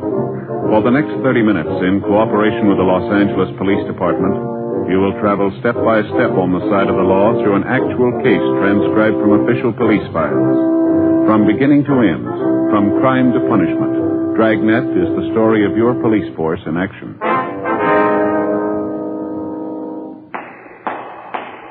It was Thursday, January 20th. It was mild in Los Angeles. We were working the night watch out of homicide detail. My partner's Ed Jacobs. The boss is Thad Brown, chief of detectives. My name's Friday. I was on the way back from dinner, and it was 9:57 p.m. when I got back to the city hall, room 42, homicide detail. Hi, make it in time? No, they were closed up. Oh, that's too bad. Where'd you eat? Well, that cafeteria down the street was terrible. Nothing at all, huh? Well, I figured I'd be safe with a corned beef hash. Even that wasn't much. Soggy, you know. Probably standing all day. That's too bad. I asked Johnny if he'd stay open a couple of minutes late. Told him you were coming right over. The place was closed tight when I got there. Couldn't raise any money. Tough luck. Short ribs are really good tonight. Some great pie, too. Boysenberry. Best ahead anyway. Mm-hmm. Say, you got any of those bicarb pills in your locker? I could sure use one. I'm afraid not. Gave the last one to Gene Bechtel tonight. Oh. He ate at the cafeteria, too. Hiya. Oh, hi. What do you say? Any phone calls for me yet? Muriel down at the staff's office called. That run you asked for, they got it ready. It was the only call, huh? Yeah. Mm-hmm. What is it, Al? Something wrong? No, why? You've been moping around like you lost your best friend. What's the matter? You mad at the world? No, just my in-laws. The wife had her father and mother over for lunch today. The old man's getting to be a real pain in the neck. Don't get along with him, huh? I keep trying to. Doesn't seem to do much good. All he can think of is money. It's all he can talk about. Why let it bother you? My in-laws have been talking about it for years. Forget it. He won't let you. The minute he puts his foot inside the front door, it's the first thing you hear. Crusty old guy. That pipe he smokes enough to knock you over. Why don't you duck out when they come over? Tell them you got a call. You have to go to work. Well, the wife's onto that one. She makes me hang around. Keeps telling me her father and mother like me. You never know it. The old guy's a real tyrant. See, the wife comes from a big family. Every time I see her old man, he has to make a point of telling me how smart his other sons-in-law are. How much dough they're making. Yeah, same routine every time. One of his daughters married a carpenter. He's making $20 a day. One of them married a hod carrier. He's making $25 a day. Always ends up asking me how much I'm making. Why don't you tell him it's none of his business? I did today. That's what started the argument. I walked out. Crusty old guy. Yeah, so I get it. Homicide, Friday. Yes, sir. Where? Mm-hmm. Would you repeat? Yes, sir, I have it. Fine, thank you. Yes, sir, right away. Shooting, Kirkman near Alpine. Let me grab my coat. No details? Man down on the sidewalk, apparently hurt bad. Neighbor said it was a family fight. Come on, we better hustle it out. Let's go. That's one good thing about this job. What do you mean? Trouble. You don't know what it is till you hear about other people's.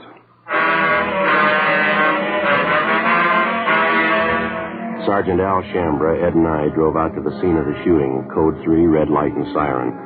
We located the victim lying on the sidewalk approximately 50 feet from the intersection of Kirkman Avenue and Alpine Street. He was a dark-haired man, looked to be in his early 40s, tan complexion, well-built. He'd been shot several times in the chest, once in the shoulder. He appeared to be unconscious. A handful of curious neighbors were standing by. One of them, a short, balding man, identified himself as Ernest Whitley. He said he was the victim's next-door neighbor. What's the man's name, Mr. Whitley? Wally Radford lives right next door to me. Been my neighbor for years. Where do you live? This apartment court right here. I live in the cottage next to the end one there, number 8. Wally lives in number 9. One right on the end there, facing us. See? Yeah, what do you know about the shooting, Mr. Whitley? Well, I didn't have anything to do with it. I was watching television with the wife. I heard the shots outside. You can ask the wife. She'll tell you. You heard the shots outside of Radford's cottage, is that right? Yeah, that's right.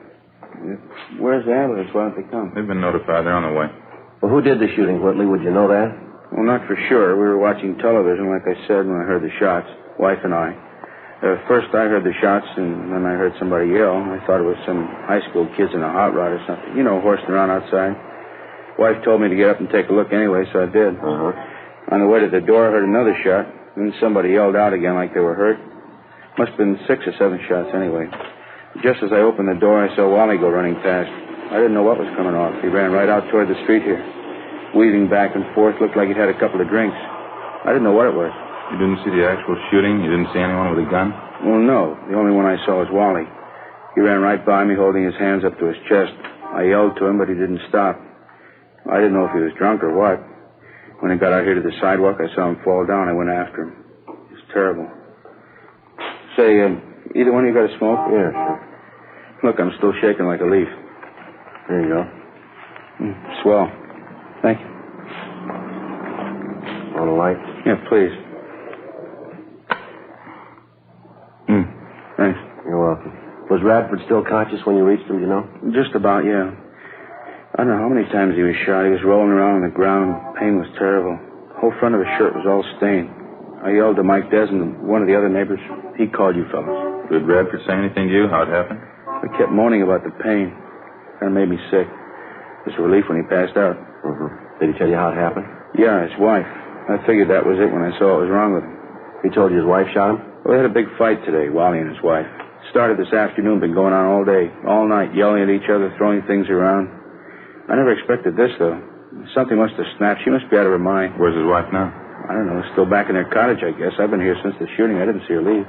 Joe? Yeah. We got our hands full. Now, what do you got? Just talking to one of the neighbor women back in the court here. She said a Mrs. Radford phoned her about 5 minutes ago. Identified herself as the victim's wife, cottage number 9. What did Miss Radford want with the neighbor? She said she was giving fair warning. She wanted her to pass the word along. What do you mean? Claims she's going to kill anybody that comes after her.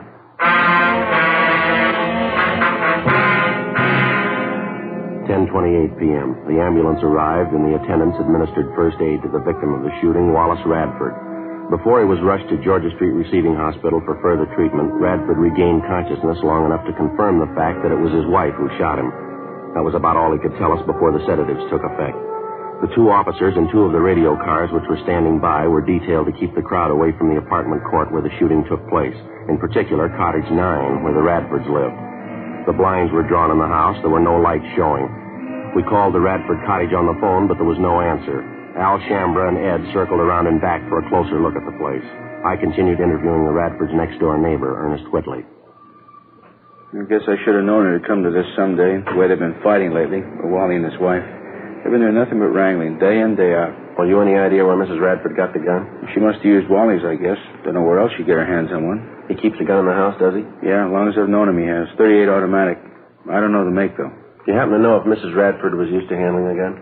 No, typical woman. I remember Wally and Stella were over for cards one night. Stella, that's Mrs. Radford. Yeah. I don't know how it came up, but Wally and Stella started arguing about him keeping a gun in the house.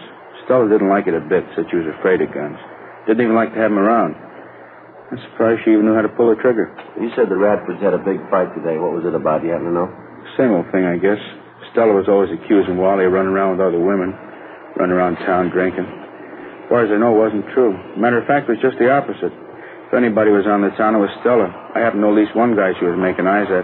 Oh, here's your friend. Hi, what's it look like? Not good. House is pitch dark. Can't hear anyone moving around inside. Won't be easy to get out of there, Joe, the way the cottage is situated. Why, what's the problem? The rear of the house backs up against that hill there. Yeah. Just a small space between the end of the house and the hill. No back door, just windows. One of them's open a few inches. You mean the front door's the only way in the place, huh? No, there's a side door on the left of the house there, left-hand side. That's a kitchen door, Sergeant. Leads right into the kitchen. Just like our place. All the cottages are laid out the same. The living room's just inside the front door, then, huh? Yeah, that's right.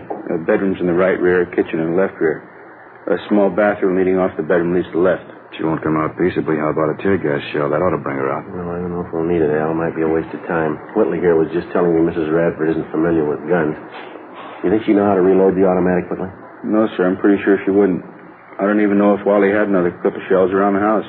Even if he did, Stella wouldn't know what to do with it. Well, how about the clip that's already in the gun? Good chance she's got a couple of shells left. She fired more than half a dozen of them, I know that. She must have gone crazy. There were at least 7 or 8 shots. Well, they're just about empty, the gun. How about it? You want to try rushing the place? Let's go. Okay with me. All right, you better stay out here for the time being, Mr. Whitley. Might be some shooting. You know you taking any chances. Yes, sir. Sure. Okay, Sergeant. I'll be right back here if you want me. Thank you very much. All right, let's try it. How you want to handle it? Why don't you and Al take the side door? I'll go in the front. You want to see if we can get a rise out of her first? Yeah. Might be she'll give it up without a fight. I'll call out to her a couple of times first. If there's no answer, we'll rush the place. Okay. Now, let's make it all together. I'll just wait for a signal. I'll call it out. All right. Okay.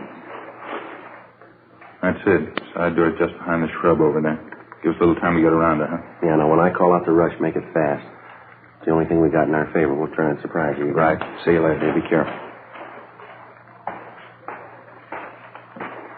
Miss Radford? Miss Radford, can you hear me? Police officers, we've got your place surrounded. We want you to come out. Can you hear me, Miss Radford? We want you to come out. Miss Radford? All right, let's go. Hit the doors.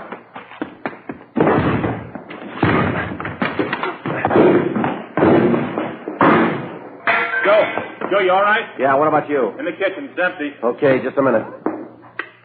Living room's empty, not in here. And in the bedroom, nothing here. Yeah, how about that? Hey, Joe, back here. Where are you? Bedroom, straight back. All right. Have a look. Did you check the bathroom and all the closets? Everything. She's gone.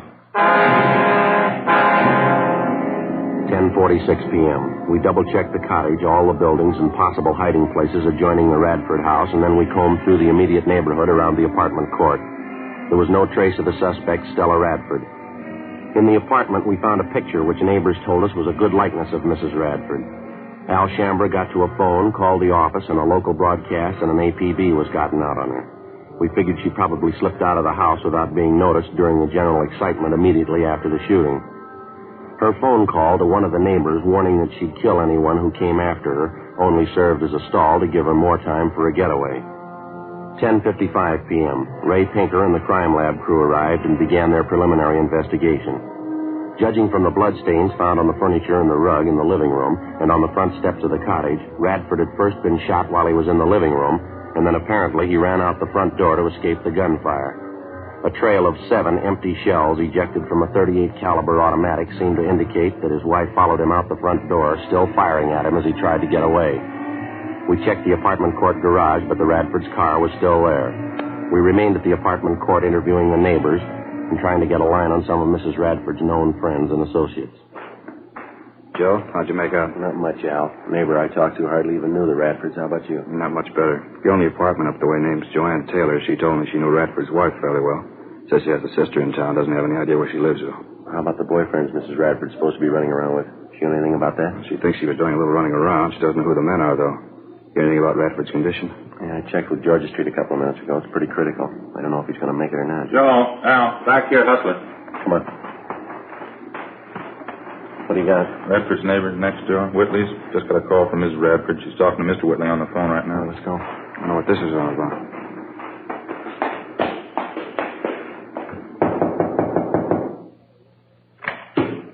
Oh, yeah, Sergeant. I was just going to run and get you. Do you have Mrs. Radford on the phone? I did, yeah. She hung up just before you came in. Wouldn't talk, though. Did she tell you where she is? No, she sure sounded funny. I think something snapped. She's a little crazy. Well, what'd she say? Why'd she call you? Said she wanted to find out if her no-good husband was dead yet. That's all I could make out. The rest was just a lot of gibberish. She wouldn't give you any idea where she was? Where she was phoning from? No, I asked her, but she just laughed at me. Might still have a chance to find out, though. Yeah, how's that? She's going to call me back.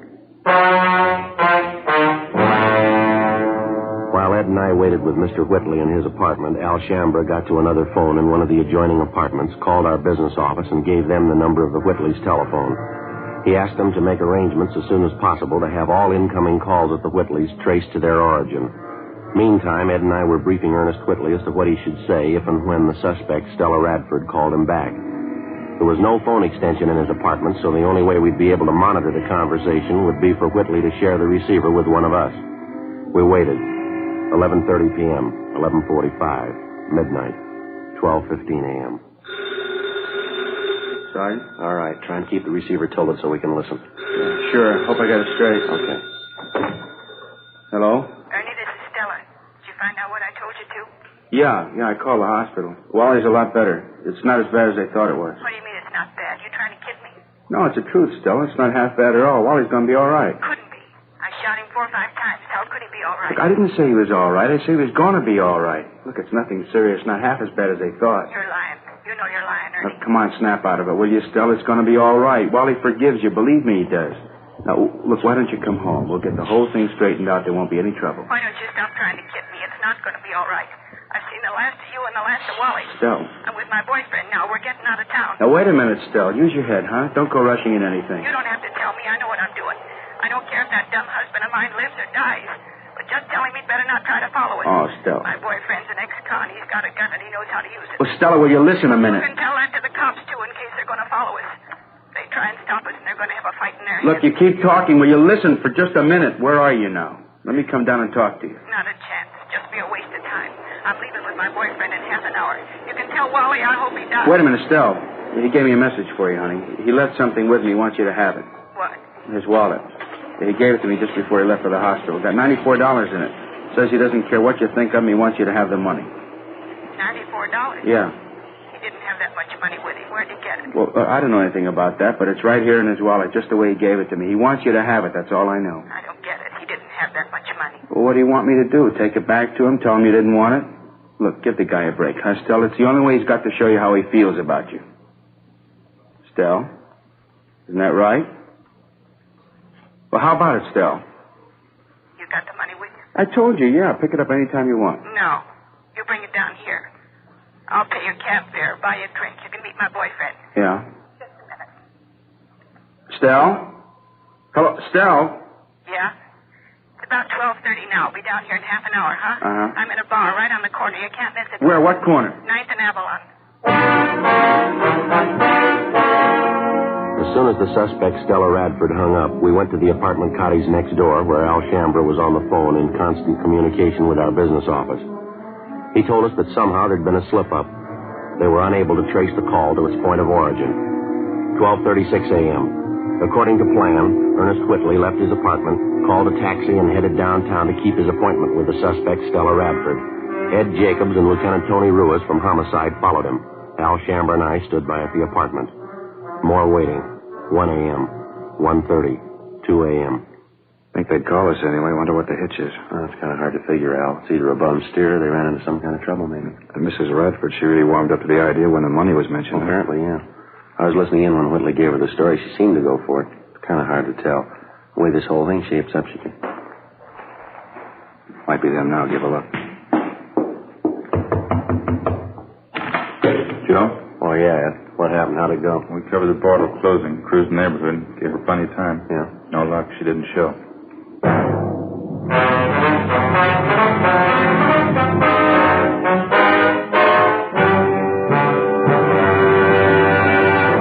You are listening to Dragnet, authentic stories of your police force in action. Fatima, America's first largest-selling blended cigarette, now king-size. The only king-size cigarette that makes you this money-back guarantee. Buy a pack of Fatimas.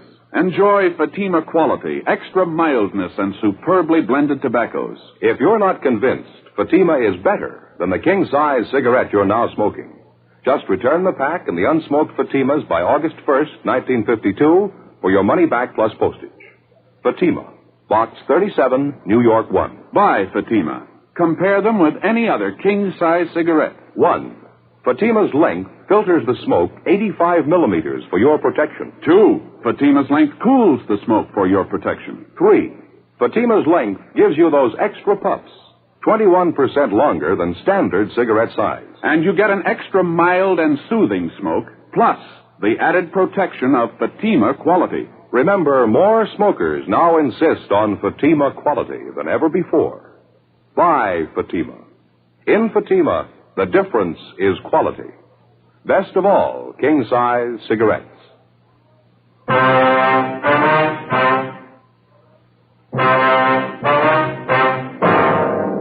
Friday, January 21st, 2:28 a.m. With the failure of the suspect, Stella Radford, to keep the date with her next-door neighbor, Ernest Whitley, at the Avalon Boulevard bar, we reached a temporary stalemate. Despite the fact that checks were made at all restaurants, bars, and other business places in the vicinity of 9th and Avalon open that time of night, there was no report or trace of the suspect. While the search continued, we stood by at the Whitley apartment in the hope that Mrs. Radford might call back. A check of our Records and Identification Bureau failed to turn up any record on either the victim or the suspect, his wife. Ed called Georgia Street Receiving Hospital again, but there was no change. Wallace Radford's condition was still critical. At 2:35 a.m., Stella Radford telephoned again. While we listened in, she told Whitley that she'd had no intention of keeping that appointment with him at the Avalon Boulevard bar. She told him that she knew he was working with the police, that she saw officers follow Whitley to the bar where they were supposed to have met. She again warned him of the consequences in the event anybody tried to apprehend her. After she hung up, we checked with the business office, and they told us that the calls had been coming from a telephone prefix which was impossible to trace. 10 minutes later, Whitley got another call from the Radford woman. The conversation went on for the better part of 20 minutes. She didn't seem to make much rhyme or reason. Her only concern was the condition of her husband, whether or not he was dead. She hung up abruptly, but 15 minutes later, she called Whitley again. Look, Stella, I told you there isn't going to be any trouble. Now, why don't you go and see Wally? He's lying down there in the hospital. He wants to see you. How about it, huh, Stella? Is he dead or not? That's all I want to know. My boyfriend and I are leaving first thing in the morning. I want to find out before I go. Why don't you at least give me a chance to talk to you, Stella, huh? We've been good friends. You know I wouldn't do anything to hurt you or Wally. Now, let me talk to you, huh? There's nothing to talk about. If you got anything to say, you can tell me now. All I want to do is find out about I Wally. told you he's hurt, but he's going to be all right. It's not serious. Stella? Why don't you stop lying to me? But I'm not lying, Stella. I wouldn't lie about something like that. What's the matter with you anyway? You been drinking? What's it your business? You're not kidding me, Ernie. You're trying to help the cops. Don't you think I know that? What kind of a fool you think I am? But I'm trying to help, Stella, that's all. Sure, you're trying to help. Not me, though. You're trying to help the cops. I know they're with you. When we made that date to meet at the bar, you told them all about it. No. You left the house and they left right after you. I know Stella. all about it. No, you got it wrong, honey. I'm trying to help both of you, you and Wally. I'm trying to help the best way I know how. Now, why don't you come home? I told you we'll straighten the whole thing out. There won't be any trouble. Don't hand me that. I said we're leaving town, me and my boyfriend. Now, what about that money? $94. She said Wally wanted me to have. Yeah, that's right. He does. Now, how can I get it to you if you don't trust me? Get away from the cops, that's all. Oh, Stella. Maybe I could use the money, but I'm not giving myself up. Look, you're wrong about the cops, Stella. Believe me, you are. Now, why won't you let me meet you someplace? Any place you want, just let me talk to you. How many times do I have to tell you there's nothing to talk about? All I want to know is about Wally. Is he dead yet? But I told you, he's not dead. He's going to be all right. Look, why can't you believe me? It's not what they thought. Wally will be okay. Ed, in the next room. But what for, Stella? Why? Now, come on, snap out of it, huh? No, it's the truth, so help me. Yeah, what's the matter? Well, it just happened to strike me. You hear that streetcar that just went by a minute ago? Yeah, I did. Why? Did you notice a little before that when we were listening on the phone? Sounded like the same thing coming over the line, didn't it? Yeah, come to think of it, it did. Matter of fact, I heard it a couple of times coming over the phone. It's pretty regular. Yeah, that's what I mean. Streetcars have been passing by here regularly, too. Not much of a time lapse, either. Not much more than a minute. Mm-hmm. Well, I mean between the time when we hear it over the phone and the time the streetcar actually passes this place. Yeah. Well, if we've got the right angle, there's only one way to figure here. She's phoning from somewhere in the neighborhood, and she's fairly close, wouldn't you say? Where do we start looking? Well, car tracks only run two ways. 3:30 a.m. Ed and I went back into the next room and continued to monitor the conversation between Whitley and Mrs. Radford. Whitley seemed to know how to keep the suspect talking, even though the purpose of her conversation seemed to make little or no sense. At 3:42 a.m., while we listened in, on the other end of the line, we again heard the sound of a streetcar approach and pass. Ed checked his watch. Approximately 1 minute, 38 seconds later, we heard a streetcar pass by in front of the apartment court. Before Ed and I left, we jotted down a note for Whitley asking him to keep Mrs. Radford on the line just as long as possible. We got in the car and drove north along the car tracks at about the normal speed of a streetcar. 1 minute and 38 seconds of driving brought us a distance of little more than 8 blocks. It was on the fringe of a park area. There were only 3 residential buildings in the immediate vicinity. There were no lights showing in any of them. We checked the location for public telephones, but we found none. 4:15 a.m., we turned around, drove back to the apartment court, and using the same timing procedure, 1 minute, 38 seconds at 25 miles an hour, we drove along the car line in a southerly direction. Sure not much of a choice. Bars are closed, most of the restaurants. No lights burning on this block. A few up ahead there in the next block, Ed. Yeah. Got to come pretty soon, doesn't it? Yeah, it's a minute right now. I can't see how we'd be wrong on it, can you? Too much to write off is just a coincidence. Minute 15 seconds. Minute 20. Better slow down, huh? Yeah. What do you think? Well, it's a service station across the street. It's closed up. Well, a lot of them have outside payphones, don't they? You see any? No. None on this side. Let's see, I'll pull up in there, huh? Yeah. There's a phone booth in the back there. There's no lights, though. Looks like somebody in it. Yeah. Looks like a woman. Yeah, it is. Come on. All right, hold it up, lady. She's running for it, Joe. All right, come on. Hold it up, lady. Police officer. Let go. Let go of me. What do you think you're doing? Police officers, lady. Here's our identification. I'd like to talk to you. You leave me alone. Just leave me alone. That's all. I don't have to talk to you. Your name's Stella Radford, isn't it?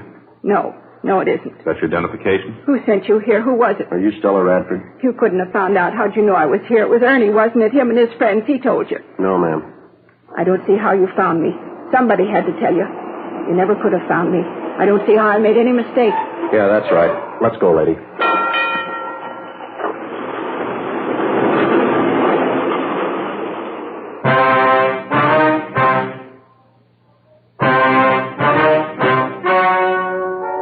The story you have just heard was true. The names were changed to protect the innocent.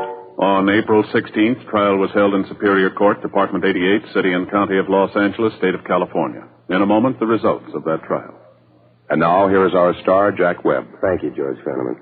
Friends, as you know, Fatima Cigarettes makes it possible for us to bring you this Dragnet series. And each week, of course, we set aside a couple of minutes to tell you about Fatima's. We've already told you why we believe Fatima is the best of all king-size cigarettes. The rest is up to you.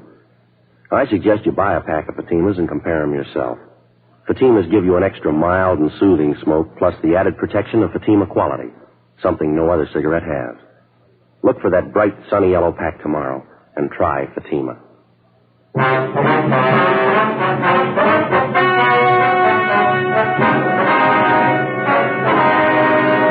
The victim of the shooting, Wallace John Radford, recovered from his wounds and refused to press charges against his wife.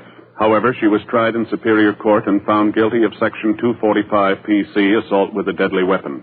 She was sentenced to the term prescribed by law.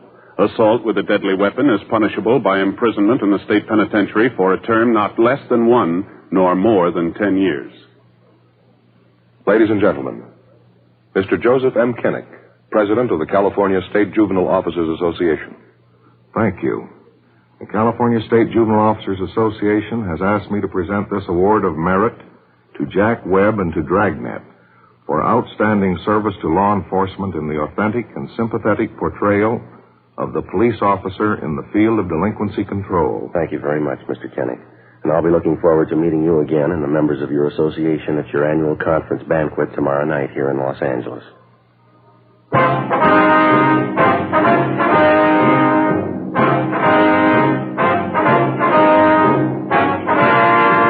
You have just heard Dragnet, a series of authentic cases from official files. Technical advice comes from the Office of Chief of Police W.H. Parker, Los Angeles Police Department. Technical advisors Captain Jack Donahoe, Sergeant Marty Wynn, Sergeant Vance Brasher. Heard tonight were Barney Phillips, Herb Ellis, Jack Crucian, Helen Cleve. Script by Jim Moser. Music by Walter Schumann. Hal Gibney speaking. Fatima Cigarettes, best of all king-size cigarettes, has brought you Dragnet, transcribed from Los Angeles.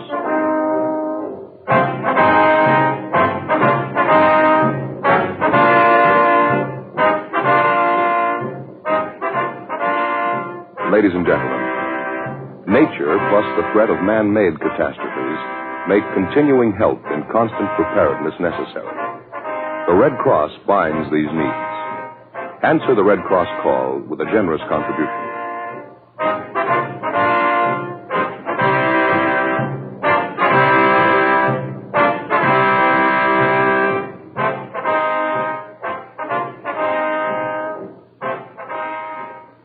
Next, it's Mr. Keene, Tracer of Lost Persons on NBC.